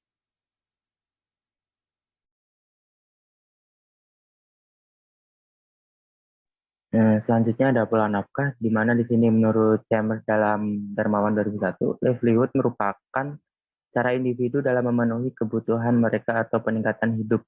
Bisa dikatakan pula sebagai aliran pendapatan yang berupa uang atau sumber daya untuk mempertahankan kelangsungan hidupnya. Selanjutnya menurut Darmawan, ada dua tradisi pemikiran yang mendasari dinamika sistem penghidupan dalam nafkah pedesaan. Yang pertama yaitu ada mazhab Bogor, di mana pola penghidupan dan nafkah pedesaan dibangun selalu menunjuk kepada sektor pertanian. Nah, yang kedua ada mazhab Barat yang memandang sistem penghidupan dan nafkah pedesaan dalam setting dinamika sosioekologis suatu ekosistem. Bisa dilanjut. Selanjutnya, menurut dalam Turasi terdapat 3 klasifikasi pola nafkah livelihood strategi yang mungkin dilakukan oleh rumah tangga petani. Yang pertama yaitu merupakan rekayasa nafkah sumber nafkah pertanian yang dilakukan dengan memanfaatkan sektor pertanian secara efektif dan efisien, baik melalui penambahan input eksternal seperti teknologi dan tenaga kerja. Nah, selanjutnya ada pola nafkah ganda atau diversifikasi yang dilakukan dengan menerapkan keanekaragaman pola nafkah dengan cara mencari pekerjaan lain selain pertanian untuk menambah pendapatan atau dengan mengerahkan tenaga kerja keluarga. Nah, selanjutnya ada rekayasa spasial atau migrasi, merupakan suatu usaha yang dilakukan dengan mobilitas ke daerah lain di luar desanya, baik secara permanen maupun sirkuler untuk memperoleh pendapatan. Lanjut. Baik, selanjutnya ada sumber penghasilan masyarakat Baduy luar. Kita lewat penelitian yang dilakukan mengetahui ada sumber penghasilannya atau yang disebut sebagai pola nafkah ganda, yaitu ada berladang, di mana sebelumnya sudah diterangkan oleh teman saya Juliana bagaimana berladang adalah sebuah kegiatan yang diturunkan lewat adat. Berladang adalah sumber nafkah utama masyarakat Baduy yang sudah diwariskan lewat adat dan budaya, di mana sampai saat ini menjadi salah satu sumber penghasilan utama masyarakat Baduy. Sedangkan untuk berjualan sendiri, masyarakat Baduy luar khususnya itu sudah memiliki pola pencarian nafkah untuk berjualan kepada masyarakat sekitar di luar Baduy.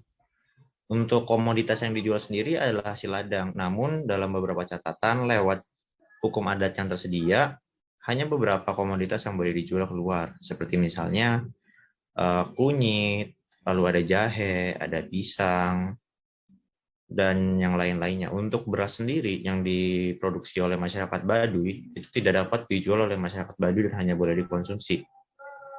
Nah, sejak masyarakat Baduy khususnya di Desa Kanekes dibuka menjadi objek wisata, ada bentuk lain selain berjualan rempah-rempah seperti misalnya tadi kunyit dan jahe, yaitu adalah berjualan makanan dan minuman ringan dan juga cenderamata yang target penjualannya adalah wisatawan yang berwisata ke Desa Baduy luar. Lalu hasil temuan pola nafkah, pertama dari Pak Dadi, dari wawancara yang dilakukan dengan keluarga Pak Dadi, ditemukan bahwa keluarga ini memiliki pola nafkah ganda, di mana sumber nafkah warga Pak Dadi bersumber dari beladang dan juga berjualan hasil cenderamata, makanan dan minuman ringan kepada wisatawan yang lalu lalang di jalur wisata. Selama pandemi terjadi, perubahan penghasilan Pak Dadi bersumber dari berjualan dan juga kepada wisatawan, di mana penghasilan sebelumnya ada 500.000 sampai 1 juta per bulan, berubah menjadi hanya 200.000 per bulan. Pak Dadi sendiri mendapatkan modal usahanya untuk mulai berjualan dari orang tuanya. Lalu setelah itu ada Bu Ica, di mana pola nafkah Bu Ica juga mirip dengan Pak Dadi, namun Bu Ica lebih fokus kepada warung kecilnya, yaitu berdagang. Warung kecil ini posisinya tepat di pinggir jalur wisata, di mana barang yang dijual Bu Ica lebih beragam daripada barang yang dijual Pak Dadi. Dan berbeda dengan Pak Dadi, di mana cenderamata diproduksi sendiri, cenderamata yang bisa ditemukan di warung Bu Ica adalah cenderamata yang diproduksi oleh warga Baduy yang dititipkan kepada Bu Ica untuk dijualkan kepada wisatawan. Bu Ica juga mengalami penurunan seperti Pak Dadi. Namun tidak sejauh Pak Dadi, penurunannya itu hanya dari 500.000 menjadi 300.000. Bu Ica sendiri mendapatkan modal untuk membangun warung ini lewat penjualan hasil ladang keluarga Bu Ica yang diolah bersama dengan suaminya. Selanjutnya, eh,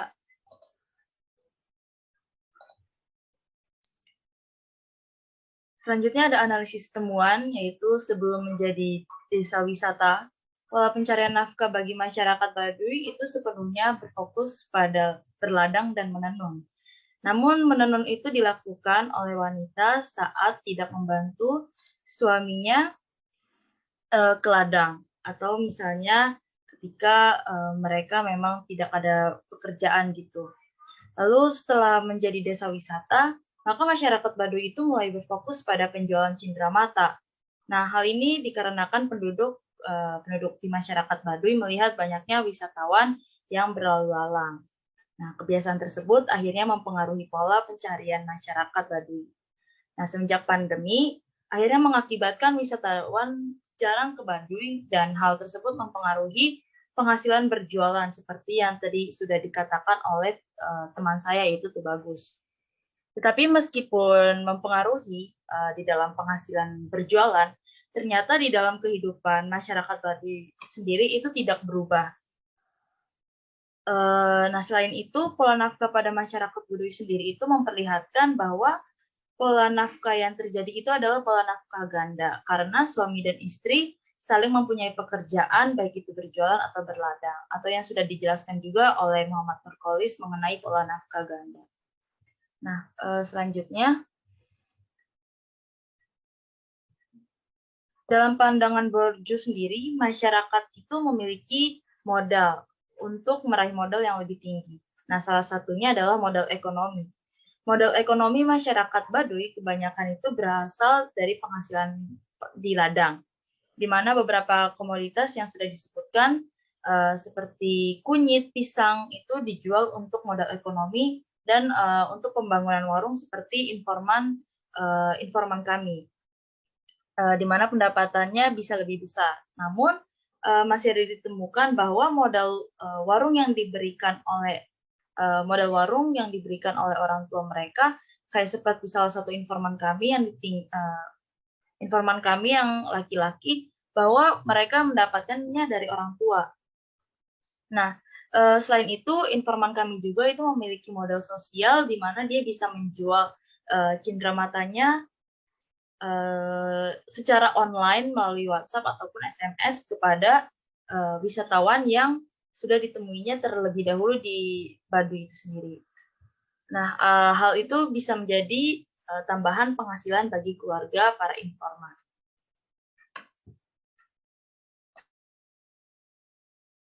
Nah, selanjutnya ada kesimpulan dan saran, di mana kesimpulan dari penelitian kami yaitu sistem nafkah yang terjadi pada masyarakat Baduy luar sebelum dan sesudah pandemi tidak mengalami perbedaan yang jauh.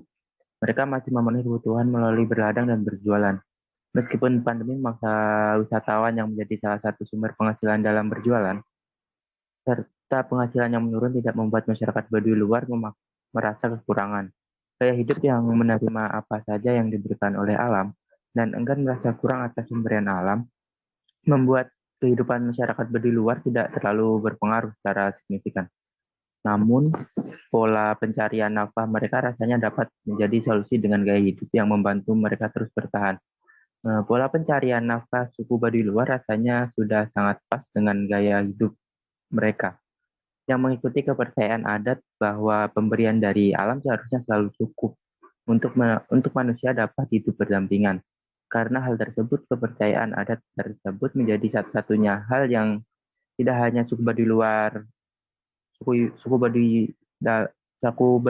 maupun Baduy dalam ikuti, namun juga bisa menjadi salah satu nilai yang dapat disebarkan dan membantu manusia mengerti bahwa nafkah itu hanya untuk cukup dan pola mencari nafkah itu tidak seharusnya merusak. Sekian presentasi dari kelompok kami. Kurang lebihnya mohon maaf. Wassalamualaikum warahmatullahi wabarakatuh.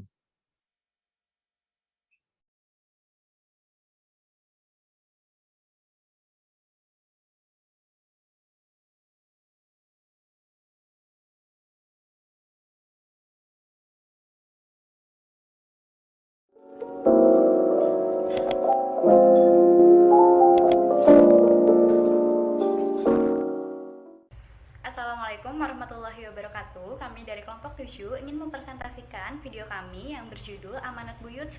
kearifan lokal sumber daya alam masyarakat suku Baduy. Di sini kami beranggotakan 3 orang, yaitu dengan saya sendiri, Tamara Oktaviana. Saya Nadia Zahra Ramadhani Sufi. Saya Ayah Sofia Irawan. Masyarakat yang pada umumnya tinggal di suatu pedesaan dalam memenuhi kebutuhan hidupnya, mereka sangat memperhatikan kelestarian dan keseimbangan alam.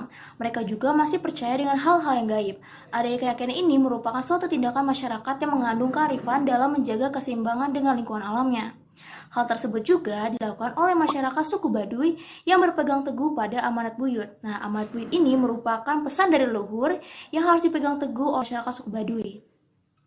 Mengapa amanat buyut ini penting? Jadi diawali dari sejarah adanya amanat buyut. Masyarakat Baduy ini percaya bahwa amanat buyut sudah ada sejak Nabi Adam tinggal di Baduy.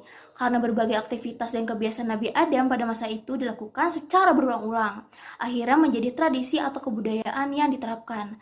Nah, isi amanat buyut ini juga terdapat berbagai larangan dan aturan yang dijadikan prinsip hidup serta tata cara hidup agar tetap berdampingan dengan alam. Jadi amanat buyut ini dijadikan acuan dalam hidup, di mana hal tersebut menjadi kearifan lokal masyarakat Baduy sebagai upaya pengelolaan sumber daya alam. Misalnya, gunung temenang dilebur, artinya gunung tidak boleh dihancurkan, yang mana akhirnya terdapat larangan menebang pohon sembarangan dan harus menjaga hutan lindung. Lojor temenang dipotong, artinya yang panjang tidak boleh dipotong, misalnya bambu yang akan digunakan untuk jembatan tidak boleh dipotong, bahkan tanah yang melengkung tidak boleh diratakan. Di mana sih amanat buyut ini disimpan? Jadi, amanat buyut ini disimpan dalam bentuk lisan, yaitu disosialisasikan antar masyarakat secara turun-temurun yang berawal dari keluarga. Namun ketika umur 10 tahun hingga dewasa disosialisasikan melalui musyawarah desa 1 bulan sekali. Di samping itu, amanat buyut juga disimpan dalam bentuk fisik, misalnya ada di papan. Penjelasannya ini menggunakan bahasa Sunda dan bahasa Indonesia, agar para wisatawan mengetahui bahwa terdapat amanat buyut dan dapat menghargai kearifan lokal masyarakat suku Baduy. Nah, selanjutnya ada penerapan pengelolaan sumber daya alam. Yang pertama, pengelolaan hutan. Jadi dalam pengelolaan hutan, masyarakat Baduy itu memiliki kawasan hutan lindung di Baduy Dalam. Nah, kawasan hutan lindung ini dijaga dan memiliki undang-undang. Dari itu, bagi yang melanggar aturan kawasan hutan lindung akan diserahkan kepada pihak berwajib untuk ditindaklanjuti. Jika adanya kepentingan untuk menebang hutan, masyarakat Baduy akan melakukan sosialisasi oleh para puun. Biasanya terjadinya penebangan di kawasan hutan dikarenakan adanya kepentingan untuk membangun rumah baru bagi masyarakat Baduy itu sendiri. Namun hal ini tidak menjadi hal yang selalu dilakukan. Ingin menebang pohon pun mereka langsung menebang asal saja. Ada upacara khusus yang sudah dilakukan secara turun-temurun. Nah, yang kedua ada pengolahan sungai. Jadi dalam mengolah sungai adalah dengan tidak menambah atau mengurangi kualitas air. Hanya saja pelanggaran yang terjadi biasanya itu seperti penggunaan nuak, cairan beracun yang dituang ke air sungai dengan tujuan mempermudah mendapatkan ikan di sungai. Jadi untuk menangkap ikannya hanya diperbolehkan memancing atau menjala. Selanjutnya, pengelolaan ladang dan pertanian. Jadi, memang pekerjaan utama masyarakat Baduy itu adalah bertani. Nah, biasanya mereka ini bertani di lereng-lereng yang cukup tinggi dengan sistem tumpang sari, yaitu terdapat beberapa tanaman dalam satu lahan, dan biasanya masyarakat Baduy ini menanam jagung, padi, timun, dan sebagainya dalam kurun waktu kurang lebih 6 bulan. Nah, dalam bertani, mereka juga tetap mengacu pada amanat buyut, yaitu tidak merusak alam, bahkan tidak boleh memakai pacul. Mereka juga tidak bertani di kawasan hutan lindung, melainkan di lahan milik mereka sendiri, dengan menerapkan sistem diliuran, yaitu ketika menanam atau memanen, misalnya pada bulan ini Ibu A membantu Ibu B, maka pada panen berikutnya Ibu B itu harus membantu Ibu A. Hal ini juga seperti sistem menabung. Nah, selanjutnya dalam menganalisis kearifan lokal amanat buyut, kami menggunakan perspektif teori agil, yaitu adaptation, co-attainment, integration, dan latensi yang dikemukakan oleh Talcott Parsons. Nah, dalam adaptasi, masyarakat Baduy ini dalam kesehariannya seperti yang kita tahu selalu dikelilingi oleh wisatawan. Hal ini tentu saja mempengaruhi keseharian mereka karena banyak pengaruh globalisasi yang dibawa oleh para wisatawan. Dan karena hal itu terus berulang dan selalu dilihat oleh masyarakat Baduy, ternyata masyarakat Baduy ini beradaptasi dengan kebiasaan-kebiasaan tersebut. mereka perlahan-lahan menerima perkembangan yang masuk. Nah, dalam realitasnya kami melihat ternyata masyarakat Baduy ini sudah banyak yang memakai sabun mandi atau sabun pencuci piring dan sebagainya. Nah, kemudian dalam goal attainment atau tujuan, masyarakat Baduy ini memiliki tujuan dalam menerapkan amanat buyut, yaitu untuk menjaga alam dan tidak merubahnya agar tetap lestari karena menghindari kejadian-kejadian yang tidak diinginkan. Hal ini juga karena mereka percaya mengelola alam sebagai sumber daya alam alami merupakan upaya untuk mensejahterakan manusia. Kemudian dalam integrasi amanat buyut ini mampu mengintegrasikan masyarakat Baduy menjadi satu kesatuan karena mereka ini menjaga alam dengan bersama-sama. Jadi misalnya mereka ini melakukan rapat bersama, kemudian musyawarah dan sebagainya yang menjadikan mereka semakin erat dan menumbuhkan rasa tanggung jawab bagi seluruh masyarakat Baduy. Nah, yang terakhir, dalam pemeliharaan pola, amanat buyut ini tidak dapat dilestarikan apabila masyarakatnya sendiri melanggar aturan-aturan yang ada. Sehingga perlu masyarakat Baduy ini menjaga dan memelihara pola-pola perilaku yang mereka lakukan. Lalu ada larangan dalam pengelolaan sumber daya alam suku Baduy. Nah, ketika ada yang melanggar, itu akan terkena 2 hukuman, ringan dan berat. Nah, kalau ringan itu selama 3 hari 3 malam, kalau berat itu selama 40 hari. Nah, ada juga campur tangan dari pemerintah nih, kalau mengenai hutan kawasan lindung, karena hukumannya itu nanti akan ditangani oleh pemerintah, karena terdapat undang-undangnya. Lalu ada juga tanaman yang dilarang, seperti kopi, singkong, cengkeh, sedangkan yang diperbolehkan kayak padi, timun, jahe, dan sebagainya. Kalau larangan dalam mengelola perkebunan, itu penggunaan cangkul yang diperbolehkan adalah kujang dan gobang. Kalau larangan menebang pohon, itu nggak boleh menggunakan mesin. Sungai juga nggak boleh diracuni untuk menangkap ikan, hanya menggunakan pancing dan jala aja. Lalu ada dampak juga nih dari penerapan amanat buyut. Karena dia warisan leluhur yang harus ditaati, jadi jika ada yang melanggar, dia akan terkena sanksi secara adat atau bahkan dampaknya hingga ke sanksi batin. Lalu kesimpulannya dapat dikatakan bahwa suku Baduy ini merupakan masyarakat adat karena di dalamnya ada kesatuan masyarakat yang tetap, teratur, dan terikat dalam satu leluhur, yaitu suku Baduy. Dan setiap masyarakat itu kan punya hukum adat yang mengatasi persoalan tingkah laku dan bersifat memaksa nih dalam bentuk peraturan undang-undangan. Salah satu contohnya dalam kepercayaan mereka itu adalah roh nenek moyangnya yang terdapat amanat buyut, pikukuh karuhun, dan mengatur cara kehidupan mereka. Dan setiap masyarakat adat mempunyai hukum adat yang digunakan untuk mengatur tingkah laku tadi dan belum dikodifikasikan juga dalam bentuk resmi peraturan perundang-undangan. Salah satu contohnya adalah amanat buyut tadi. Dalam amanat buyut ini berkaitan dengan pengelolaan sumber daya alam yang diterapkan oleh masyarakat suku Baduy. Salah satunya mencegah bencana tanah longsor dengan cara nggak menebang pohon yang ada di lereng miring atau curam, dan tidak menggunakan pacul atau bajak saat berladang, karena menurut mereka itu dapat menyakiti alam dan menyebabkan ketidakstabilan tanah hingga terjadinya longsor. Nah, sehingga dapat disimpulkan bahwa amanat buyut itu sebagai bentuk kearifan lokal dalam pengelolaan sumber daya alam masyarakat suku Baduy. Selain itu, terdapat dampak juga nih dari penerapan amanat buyut yang sudah diterapkan di alam bawah sadar masyarakatnya, baik itu dampak baik yang memberikan manfaat banyak dari pemberian alam, atau dampak negatif, seperti pelanggaran-pelanggaran hukum adat dalam amanat buyut itu sendiri. Maka dari itu terdapat juga larangan-larangan akhirnya dalam masyarakatnya.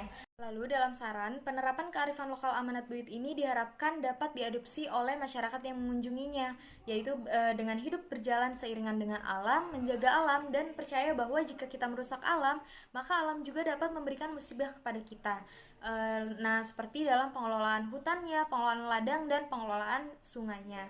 Itu saja presentasi dari kelompok ke-7. Terima kasih. Wassalamualaikum warahmatullahi wabarakatuh. Sekian presentasi dari kelompok 7. Terima kasih sudah menonton. Semoga bermanfaat. Wassalamualaikum warahmatullahi wabarakatuh. Dadah.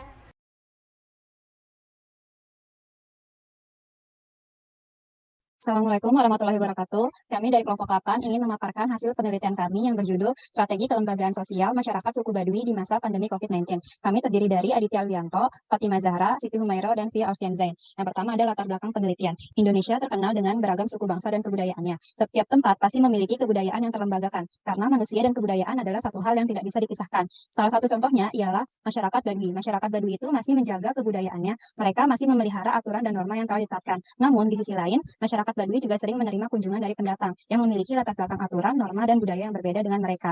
Mereka berinteraksi dengan satu sama lain. Nah, dengan interaksi tersebut ini, masyarakat suku Baduy mengetahui peristiwa apa yang sedang terjadi di luar wilayahnya. Sama halnya ketika merebaknya virus COVID-19 di Indonesia, masyarakat Baduy yang tertutup tetap mengetahui adanya virus yang berkembang di luar Baduy. Nah, walaupun masyarakat Baduy tidak ada yang terpapar COVID-19, namun masyarakat Baduy ini tetap mengalami dampak dari adanya pandemi COVID-19. Salah satunya ialah pada sektor wisata, di mana kita tahu masyarakat Baduy ini kan merupakan desa wisata. Nah, maka dari itu kami ingin menjawab beberapa permasalahan, yaitu satu, bagaimana bentuk kelembagaan sosial masyarakat suku Baduy, dan yang kedua, bagaimana peran lembaga sosial dalam menjaga tatanan norma masyarakat di masa pandemi COVID-19 ini. Menurut Rocek dan Warren, lembaga sosial ialah aktivitas yang dibentuk pola untuk memenuhi kebutuhan hidup manusia. Lalu menurut Seloswe Mardian dan Sulaiman Soemardi, lembaga sosial ialah fungsi dari perwujudan pola-pola kebudayaan yang meliputi tindakan, ide, sikap, dan kelengkapan budaya yang memiliki kajegan dengan kebutuhan sosial. Lembaga sosial terbentuk karena dorongan dari dalam diri manusia untuk mencari kebutuhan dasar yang disebut basic human desire, yang terdiri dari pertama, pertahanan diri untuk bertahan hidup dari serangan kelompok lain yang lebih kuat. Kedua, mempertahankan ras dan keturunan. Ketiga, ekspresi yang terlihat dari berbagai aktivitas kearifan manusia. Tiga, tersebut kebutuhan dasar tersebut dihubung menjadi human needs. Jadi selanjutnya mendorong untuk bertingkah laku untuk memenuhi kebutuhan hidupnya. Selanjutnya, yang kedua ada teori struktural fungsional Takutarsan. Struktural fungsional Takutarsan sangat dilihat melalui 4 imperatif fungsional yang semua sistem tindakan itu dengan skema agilnya yang terkenal. Fokus utama pada teori struktural fungsional atau fungsionalisme yang struktural adalah struktur sosial dan lembaga-lembaga atau sistem sosial yang ada di masyarakat. Keterhubungan antara fungsinya dan dampak-dampak dari para aktor yaitu masyarakat itu sendiri. Parsan mengumpulkan 4 impersonal fungsional yang harus ada dan dilaksanakan dalam semua sistem, yaitu pertama adalah A, adaptasi atau adaptation, G, yaitu goal atau goal attainment atau pencapaian, I, integration atau integrasi, dan L, latensi atau pemeliharaan pola. Keempat imperatif fungsional itu yang kemudian dikenal sebagai skema agil. Selanjutnya ada gambaran umum mengenai lokasi penelitian. Penelitian ini dilakukan di Provinsi Banten, yaitu wilayah yang paling barat dari Pulau Jawa. Berdasarkan laman resmi pemerintahan daerah Provinsi Banten, luas wilayah Provinsi Banten ini sebesar 9.662,92 km persegi. Secara administratif, Provinsi Banten ini terdiri dari 4 kota, 4 kabupaten, 154 kecamatan, dan 1.273 desa. Dari 1.273 desa ini, salah satunya adalah Desa Kanekes yang didiami oleh suku Baduy. Suku Baduy itu tepatnya di Pegunungan Kendeng, Desa Kanekes, Kecamatan Lewi Damar, Kabupaten Lebak, Banten. Nah, letak geografis suku Baduy ini terletak pada 6 derajat 27 menit 27 detik sampai 6 derajat 27 menit 27 detik lintang utara sampai 6 derajat 30 menit 0 detik lintang selatan dan 108 derajat 3 menit 9 detik sampai 109 derajat 4 menit 55 detik bujur timur. Desa Kanekes ini merupakan suatu wilayah yang hampir tanpa daratan dengan luasnya yaitu sebesar 5.101,85 hektar dengan jumlah masyarakat Baduy yang tersebar di Desa Kanekes berjumlah sekitar 12.000 jiwa. Tempat tinggal di suku Baduy ini dinamakan dengan Celah Nyanda atau tempat tinggal panggung, sedangkan tempat tinggal kokolot atau duku dinamakan Dangka yang menghadap ke sebelah selatan. Nah, berikut adalah gambar mengenai jalan setapak akses menuju kampung-kampung suku Baduy. Kelembagaan sosial masyarakat suku Baduy. Kelembagaan sosial masyarakat suku Baduy ini merupakan suatu sistem norma yang dibutuhkan untuk mengatur dan menanamkan nilai-nilai di masyarakat, baik melalui lembaga kepemimpinan, keluarga maupun ketetanggaan. Adalah masyarakat suku Baduy sendiri, yaitu suku yang dikenal dengan adatnya, dengan adat, budaya, dan tradisinya yang masih kental, sehingga yang melekat dari kelembagaan sosial masyarakat suku Baduy ini adalah penanaman nilai-nilai adat istiadatnya. Mereka terkenal erat akan nilai-nilai budaya serta aturan yang mereka anut. Jadi, nilai-nilai yang diterapkan baik itu dalam lembaga kepemimpinan, keluarga maupun ketetanggaan berdasar pada hukum-hukum adat atau nilai-nilai adat yang mereka anut. Nah, nilai adat istiadat yang dianut mereka masyarakat suku Baduy ini yaitu bernama Pikuku. Pikuku sendiri memiliki arti tanpa perubahan apapun, yaitu berdasarkan dari pepatah. Lojur temenang dipikul, pondok temenang disambung, yang artinya adalah panjang tidak boleh dipotong dan pendek tidak boleh disambung. Nah, Pikuku ini berdasarkan pada kepercayaan masyarakat suku Baduy yang percaya bahwa hukum Pikuku ini diberikan pertama kali oleh Nabi Adam yang mereka percaya pernah tinggal di Baduy. Nabi Adam kemudian tinggal dan mengajarkan seluruh masyarakat Baduy pada waktu itu seputar tata krama, cara hidup, hal yang benar ataupun salah, dan adat istiadat yang harus dijalankan tadi yang disebut dengan hukum adat Pikuku. Next. Hukum adat Pikuku ini terbagi menjadi 2, yaitu diantaranya Pikuku 10 atau pedoman hidup yang menjadi yang menjadi panutan gitu bagi masyarakat suku Baduy itu sendiri, dan tuntutan untuk tidak boleh dilanggar selama hidupnya. Yaitu yang pertama, tidak boleh membunuh orang lain, tidak boleh mengambil barang orang lain, tidak ingkar dan tidak berbohong, tidak melibatkan diri pada minuman yang memabukkan, tidak menduakan hati pada yang lain, tidak makan pada tengah malam, tidak memakan bunga-bungaan dan wangian, tidak melelahkan diri dalam tidur, tidak menyenangkan hati dengan tarian, musik, dan nyanyian, serta yang terakhir, tidak memakai emas atau permata. Nah, kemudian Pikuku yang kedua yaitu Pikuku Kaluhan atau aturan-aturan yang berlaku secara turun-temurun. Nah, Pikuku Kaluhan ini yang harus diterapkan dalam kehidupan sehari-hari masyarakat suku Baduy, yaitu pertama dilarang mengubah jalan air seperti membuat saluran irigasi atau mengubah aliran sungai. Yang kedua dilarang mengubah bentuk tanah seperti meratakan tanah untuk rumah ataupun menggali mata air. Yang ketiga dilarang masuk hutan titipan atau luwing titipan. Untuk menebang pohon ataupun menanam ladang. Yang keempat dilarang menggunakan bahan kimia baik untuk mandi seperti sabun, pasta gigi, sampo, serta untuk pertanian seperti pestisida ataupun pupuk buatan. Nah, yang selanjutnya dilarang menanam komoditas perkebunan seperti kopi, kakao, cengkeh, dan kelapa sawit. Dan yang keenam dilarang memelihara hewan bekas infak seperti sapi, kerbau, dan kambing. Yang ketujuh, berladang harus sesuai dengan adat, tidak boleh berladang sembarangan. Dan yang kedelapan adalah aturan mengenai pakaian. Nah, pakaian suku Baduy tidak boleh memakai sembarang pakaian. Untuk Baduy dalam menggunakan pakaian putih-putih dengan ikat kepala yang putih juga. Kemudian untuk Baduy luar menggunakan pakaian biru gelap ataupun hitam dengan ikat kepala berwarna biru hitam. Selanjutnya ada struktur kelembagaan pemerintahan dari suku Baduy. Nah, jadi di suku Baduy ini terdapat dua kelembagaan pemerintahan yang ada. Nah, yang pertama ini ada sistem tradisional sistem. Nah, ini tugasnya ini untuk mengatur seputar adat istiadat, norma dan aturan, serta kegiatan ritual adat dan terdapat dalam kehidupan sehari-hari suku Baduy. Nah, lalu yang kedua ada sistem nasional atau nasional sistem, yaitu lembaga yang mengatur keperluan administrasi dan birokrasi pada pemerintah yang sah, baik pusat, yaitu negara maupun daerah, yaitu Banten. Nah, ini ada pengertian dan tugas-tugas dari beberapa kelembagaan pemerintahan yang ada di Baduy. Yang pertama adalah Puun. Nah, Puun ini merupakan pemerintah tinggi di seluruh suku Baduy, baik itu di Baduy dalam maupun Baduy luar. Nah, Puun ini memiliki tugas mengatasi semua aspek kehidupan di dunia dan punya hubungan dengan Karukun atau Leluhur. Nah, lalu yang kedua ada Barisan. Nah, Barisan atau biasa juga dikenal dengan Barisan Salakan karena terdiri dari 9 orang tokoh yang membantu Puun sebagai penasihat serta memecahkan berbagai masalah dalam hal pelaksanaan Pikukuh. Nah, lalu yang ketiga ada Takesan. Nah, Takesan atau dikenal juga dengan Dukun Putih adalah pejabat adat dan pelaksana agama tertinggi yang sekaligus berfungsi sebagai penasihat Puun dalam hal kebatinan. Nah, lalu ada Jaro Tangtu. Nah, Jaro Tangtu merupakan pejabat yang terdapat pada setiap kampung dengan berlabel Tangtu atau sakral. Nah, jadi kampung yang berlabel Tangtu ini biasanya ada di dekat dengan Baduy dalam. Nah, Jaro Tangtu ini sendiri berlandasan dengan kekerabatan. Jadi pemimpin Jaro Tangtu ini biasanya ini dekat dengan Puun. Nah, dan Jaro Tangtu ini juga berlandasan dengan turun temurun. Nah, Jaro Tangtu disebut juga Jaro 7 karena berdasarkan dari mitologi Baduy mengungkapkan bahwa Batara Tunggal menurunkan 7 anak Batara yang memerintah di 7 wilayah. Nah, lalu ada Jaro 12. Jaro Tanggungan 12 atau disebut juga Jaro 12 adalah warga Baduy luar yang dipilih oleh Kokolotan, Takesan, dan para Puun berdasarkan hasil musyawarah mufakat atau musyawarah adat.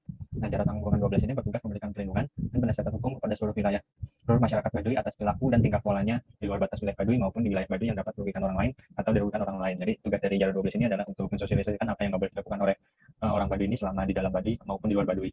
Nah, lalu ada Jaro Pamarentah. Nah, Jaro Pamarentah sendiri adalah bisa disebut juga dengan kepala desanya, yaitu yang pengangkatannya disetujui oleh kedua belah pihak, yaitu para Puun dan pemerintah daerah Banten. Jadi Puun dan pemerintah daerah Banten ini mereka berdua ini bermusyawarah untuk siapa yang akan menjadi Jaro Pamarentah. Nah, Jaro Pamarentah ini dibantu oleh paling tidak 3 orang pembantu utama, yaitu Carik adalah juru tulis desa karena kebanyakan dari masyarakat Baduy terutama Baduy dalam ini masih belum mengenal tulis menulis. Nah, jadi kebanyakan juru tulis desa ini berasal dari Warkanekes. Nah, dan 2 orang pangliwa pembantu Jaro Pamarentah yang berasal dari Panamping.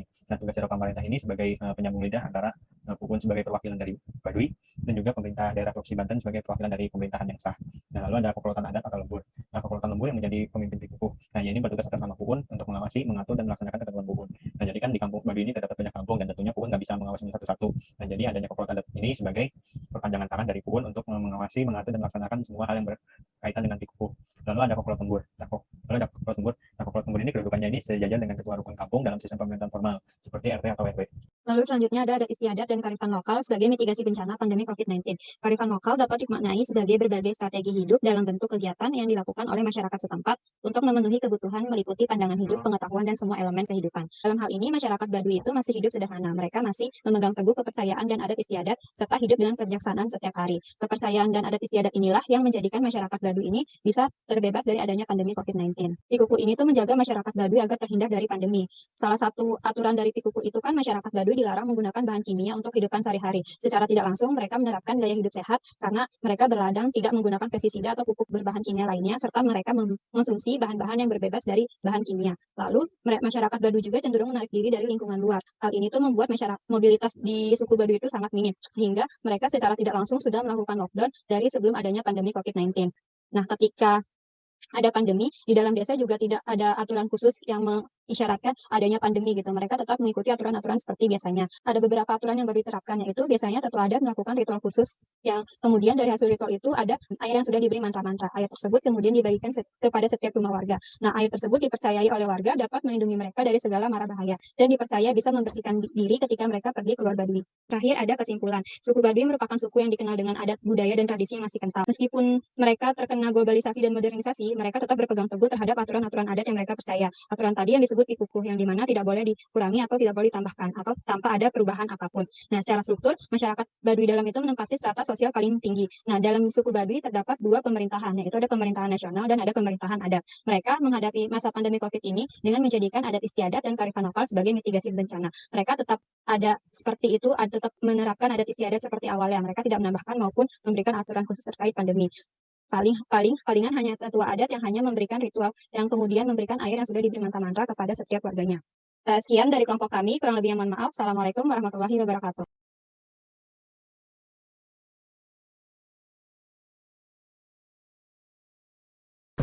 Assalamualaikum warahmatullahi wabarakatuh. Kami dari kelompok 9 yang beranggotakan Saya Anissa Ika Putri. Saya Bagas Pramudia. Saya Nur Aini. Saya Yulia Khadianti. Di video ini kami akan menjelaskan mengenai hasil penelitian kami, yaitu memudarnya makna hias tenun bagi masyarakat Baduy. Untuk pembahasan pertama, saya akan menjelaskan mengenai sejarah perkembangan kain tenun pada masyarakat Baduy. Menenun sendiri sudah menjadi sebuah tradisi tersendiri untuk masyarakat Baduy, yang dimana menenun juga merupakan kegiatan wajib yang dilakukan oleh para wanita suku Baduy. Selain memiliki nilai estetika, menenun bagi para wanita Baduy juga memiliki makna ketaatan. Seni menenun bagi masyarakat suku Baduy sudah menjadi kegiatan tradisi yang mereka lakukan setiap harinya. Kemudian keterampilan mereka dalam membuat kain tenun tidak terlepas dari sejarah, yang dimana diperkirakan masyarakat Nusantara yang hidup pada abad ke-8 hingga ke-2 sudah memiliki keahlian untuk membuat kain tenun. Kemudian Susa Direja dalam Diana dan Paradia pada tahun 2019 menjelaskan bahwa masyarakat suku Baduy biasanya menjadikan kain tenun hasil olahan mereka itu sebagai pakaian yang mereka gunakan dalam kegiatan sehari-hari. Sehingga kain tenun merupakan satu dari kebutuhan hidup bagi orang Baduy selain untuk makan, minum, dan rumah. Dibandingkan dengan kain tenun dari daerah lain, kain tenun Baduy memiliki motif yang lebih sederhana dan juga geometris. Adapun ciri khas tenun Baduy luar, yaitu bahannya yang agak kasar dan warnanya yang lebih bervariasi dibandingkan dengan kain tenun Baduy dalam. Keragaman dan keunikan tenun Baduy merupakan cerminan dari filosofi hidup mereka. Kemudian, sejak dari zaman dahulu, kaum perempuan merupakan kaum yang hanya melakukan pekerjaan menenun. Harkat sebagai perempuan akan meningkat apabila perempuan pandai menenun, dan hal tersebutlah yang menjadi suatu kebanggaan. Dahulu motif tenun hanya berwarna hitam dan putih saja, tapi sekarang terdapat banyak motif karena adanya banyak pesanan dari kota, yang dimana warna hitam memiliki arti sebagai waktu sebelum adanya cahaya, dan warna putih yang memiliki arti sebagai waktu setelah adanya cahaya, atau sebagai kesucian dan juga kejujuran. Kemudian ciri khas Baduy luar adalah merong, di mana kain ini memiliki jenis yang berwarna hitam dan juga putih yang digunakan oleh masyarakat Baduy dalam. Hias di Baduy. Tenun banyak dihasilkan oleh masyarakat Baduy luar. Ada sekitar 800 penenun. Hal itu dikarenakan banyak pesanan dari kota. Alat yang digunakan itu dibuat sendiri oleh ahlinya, yang merupakan masyarakat Baduy itu sendiri. Alat-alat yang digunakan misalnya kinar, caor, dan karak. Lalu ada informan A yang mengatakan bahwa dalam membuat tenun terdapat kesulitan itu sendiri karena proses pembuatannya juga membutuhkan waktu yang lama. Dan berdasarkan informasi yang kami dapatkan dari informan A, beliau mengatakan bahwa kegiatan menenun dilakukan secara turun-temurun. Masyarakat Baduy menyebut alat tenun dengan sebutan pakara tinun. Pakara tinun ini sudah ada sejak zaman dahulu, semenjak nenek moyang mendiami suku Baduy. Lalu teknik pembuatan tenun selendang Baduy pada masa dahulu dengan sekarang itu sedikit berbeda. Aktivitas tenun pada masa dahulu itu diawali dengan bahan dasar kanteh atau benang, baik dipintal sendiri ataupun yang ada di pasar. Benang atau kanteh yang sudah tersedia direbus dengan air dan ditambah sedikit beras di dalam bejana atau kuali sampai mendidih. Namun sebelum direbus itu benang masih dalam ukelan dilepaskan, yang selanjutnya dimasukkan dalam bejana yang sudah terisi air beras. Kemudian setelah mendidih, bejana diturunkan dari tungku dan didiamkan sampai dingin. Tahapan ini dimaksudkan untuk memudahkan proses pemerasan. Nah, sekarang teknik pembuatan tenun hias Baduy menggunakan benang impor dari luar Baduy. Dan menurut informasi, benang itu diimpor dari Majalaya.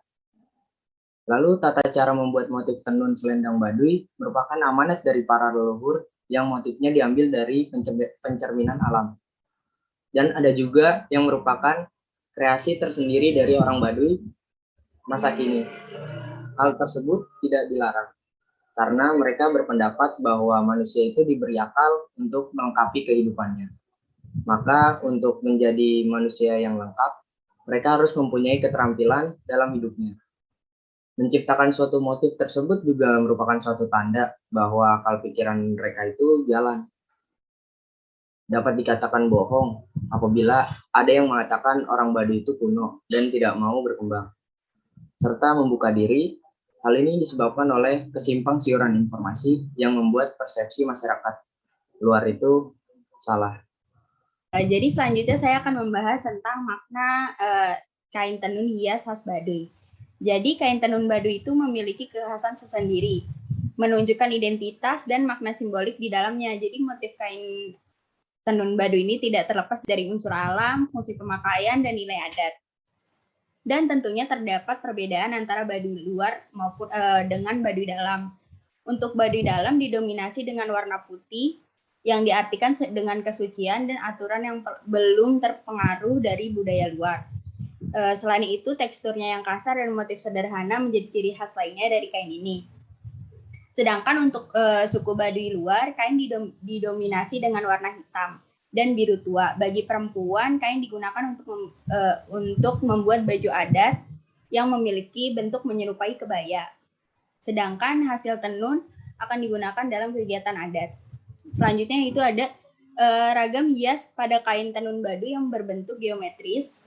Itu telah dihasilkan oleh para wanita di Baduy secara turun-menurun, sehingga tidak ada yang tahu pasti asal-usul dari ragam hias tersebut. Dan jika dibandingkan dengan tenun khas daerah lainnya, tenun Baduy itu tampak lebih sederhana. Dan penggunaan tenun Baduy juga tidak hanya untuk keperluan adat saja. Seiring berkembangnya pariwisata di Baduy, masyarakat Baduy itu akhirnya membuat tenun untuk dijual kepada masyarakat luar. Selain itu juga pesanan dari kota yang semakin banyak.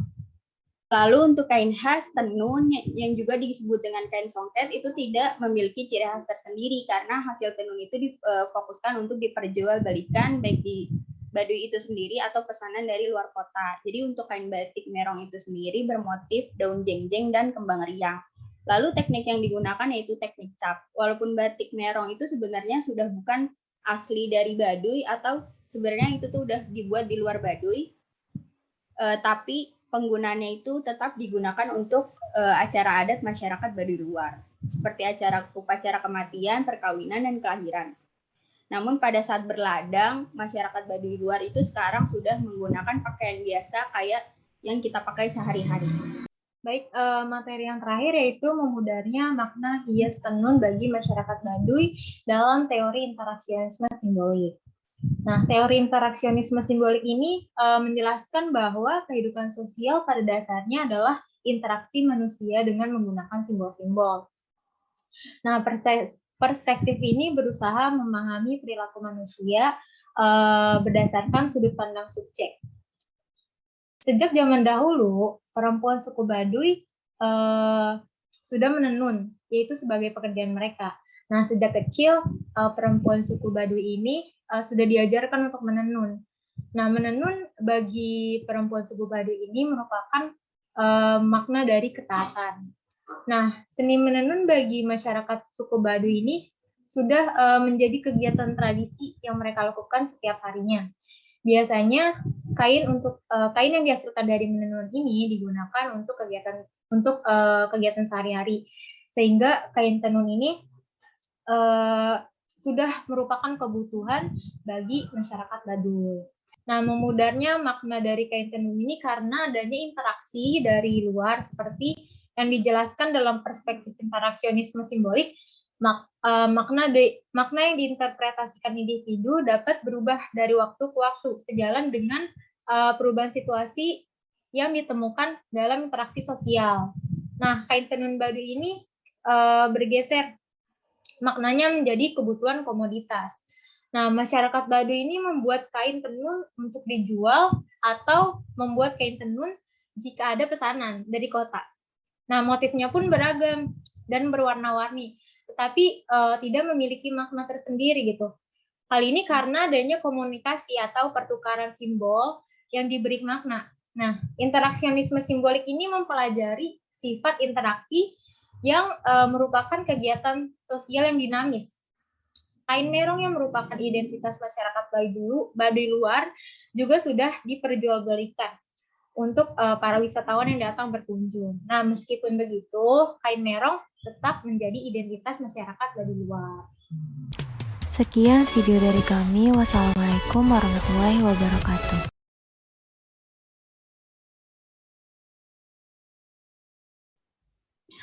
Assalamualaikum warahmatullahi wabarakatuh. Kami dari kelompok 10 akan memaparkan materi mengenai agama dan sistem kepercayaan masyarakat suku Baduy, studi kasus tentang puasa Kawalu pada masyarakat Baduy luar. Hasil temuan penelitian di masyarakat suku Baduy Kampung Marengo. Perkenalkan, nama saya Aisyah Serlias Putri. Yang pertama, awal mula proses terbentuknya tradisi puasa Kawalu sebagai bagian dari sistem kepercayaan pada masyarakat suku Baduy. Nah, yang pertama ini ada sejarah terbentuknya puasa Kawalu.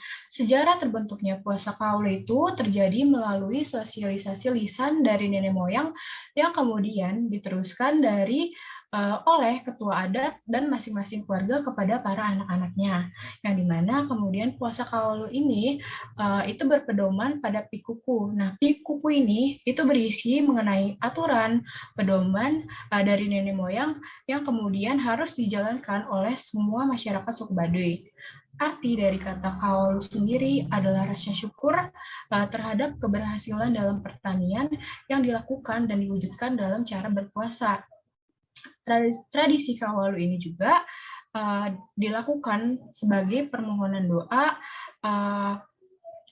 dan untuk diberikan keberkahan hidup, pensucian diri, dan diampuni segala dosa, dan merupakan suatu cara untuk mengungkapkan rasa syukur. Kemudian yang kedua ini ada larangan saat pelaksanaan puasa. Nah, larangan yang dilarang saat pelaksanaan puasa Kawalu itu untuk masyarakat Baduy salah satunya itu dalam hal makanan.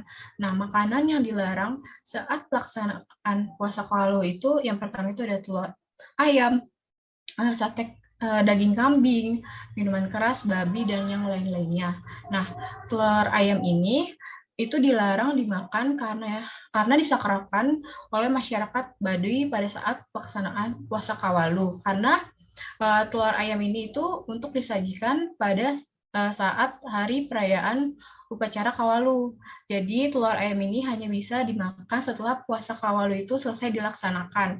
Nah, hal itu sesuai dengan pernyataan Kang Juli yang berasal dari suku Baduy, di mana ada larangan untuk memakan telur ayam, baik dari telur ayam kampung maupun telur ayam negeri. Nah, untuk daging ayam itu tidak ada larangan untuk dimakan. Perkenalkan, nama saya Bunga Cynthia Claudia. Kemudian, masyarakat suku Baduy sudah menetapkan batasan usia minimum untuk berpartisipasi dalam ritual puasa Kawalu. Nah, batasan usia minimum untuk masyarakat suku Baduy dalam berpartisipasi di dalam ritual puasa Kawalu, yaitu untuk anak laki-laki berusia 5 tahun dan sudah disunat. Kemudian, untuk anak perempuan, itu juga berlaku demikian, yaitu berusia 5 tahun. Nah, masyarakat suku Baduy ini juga memaknai angka 5 tahun sebagai bentuk kesiapan. Jadi, menurut masyarakat suku Baduy, ketika anak sudah berusia 5 tahun, ia dianggap sudah siap dan mampu dalam menjalankan tradisi puasa Kawalu.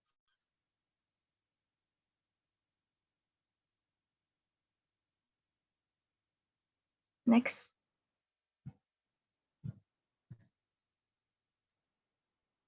Kemudian terdapat syarat dan ketentuan pada ritual puasa Kawalu, yaitu masyarakat suku Baduy harus sudah mengucapkan doa niat dan bersih-bersih diri sebelum melakukan puasa Kawalu.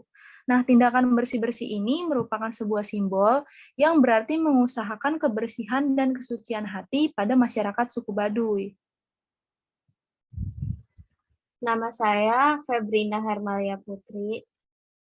Jadi selanjutnya ada waktu pelaksanaan puasa Kawalu. Nah, waktu pelaksanaan puasa Kawalu itu terjadi pada 3 hari di dalam 3 bulan secara berturut-turut, di mana setiap bulannya masyarakat Baduy menjalankan puasa Kawalu selama 1 hari 1 malam tanpa melakukan sahur. Nah, jadi puasa Kawalu itu berjumlah 3 hari 3 malam, yaitu pada tanggal 18, 18, 19, dan pada bulan kayu Kaso Karoka 3. Nah, kemudian aturan penanggalan pada masyarakat Baduy itu berbeda dengan penanggalan nasional. Nah, menurut informan yang kami wawancarai, pada saat itu merupakan bulan ke-6 di mana itu tidak sedang melaksanakan tradisi puasa Kawalu. Nah, kemudian urutan bulan pada masyarakat Baduy yaitu ada Safar, K5, K6, K7, K8, K9, K10, Habit, K5, Habit Kayu, Kayu Kasa, karo K3. Nah, setiap bulan puasa, masyarakat Baduy itu melaksanakan hari raya yang disebut sebagai Hari Raya Kawalu, di mana mereka bersama-sama melakukan pesta dengan makan-makan bersama pada saat buka puasa tersebut.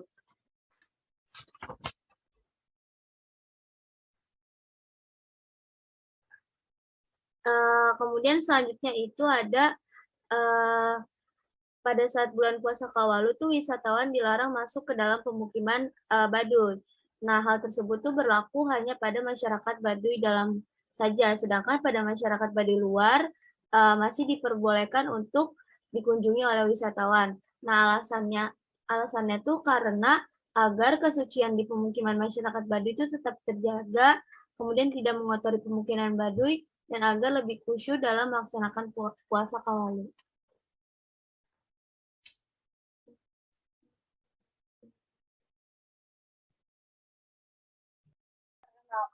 Saya Tina Nurkanita. Kita masuk pada tujuan dan makna dari adanya pelaksanaan puasa Kawalu.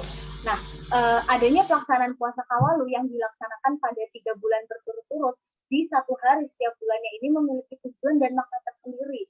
Nah, dalam hal tersebut kami memastikan informan yaitu bernama Kang Sapri berumur 23 tahun untuk menjelaskan terkait dengan tujuan dan juga makna dari adanya pelaksanaan puasa Kawalu.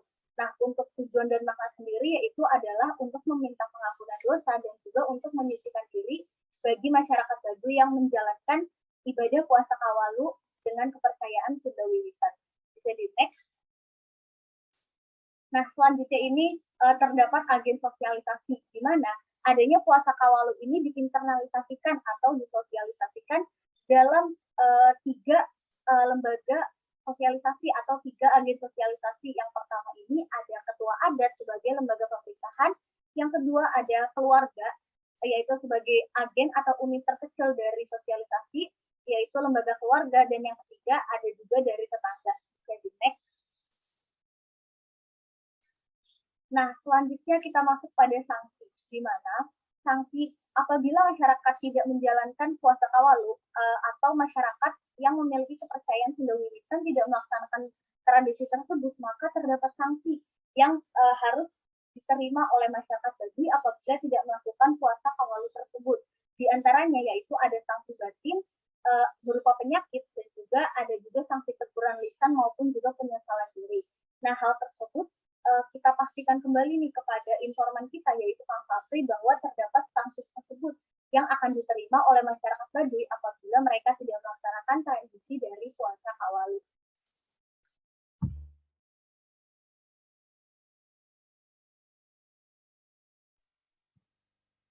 Kemudian, tradisi puasa Kawalu diakhiri dengan ritual seba sebagai penutup.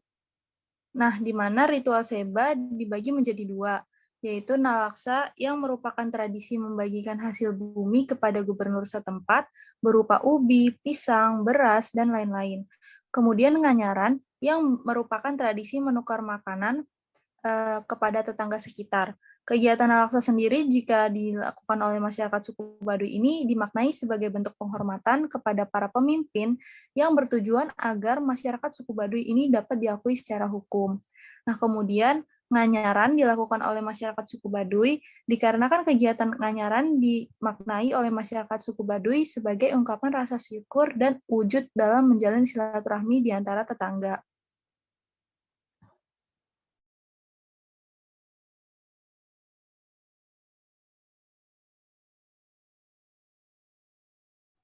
Oke, sekian pemaparan pada kelompok 10 pada hari ini. Mohon maaf apabila terdapat kesalahan. Wassalamualaikum warahmatullahi wabarakatuh. Terima kasih.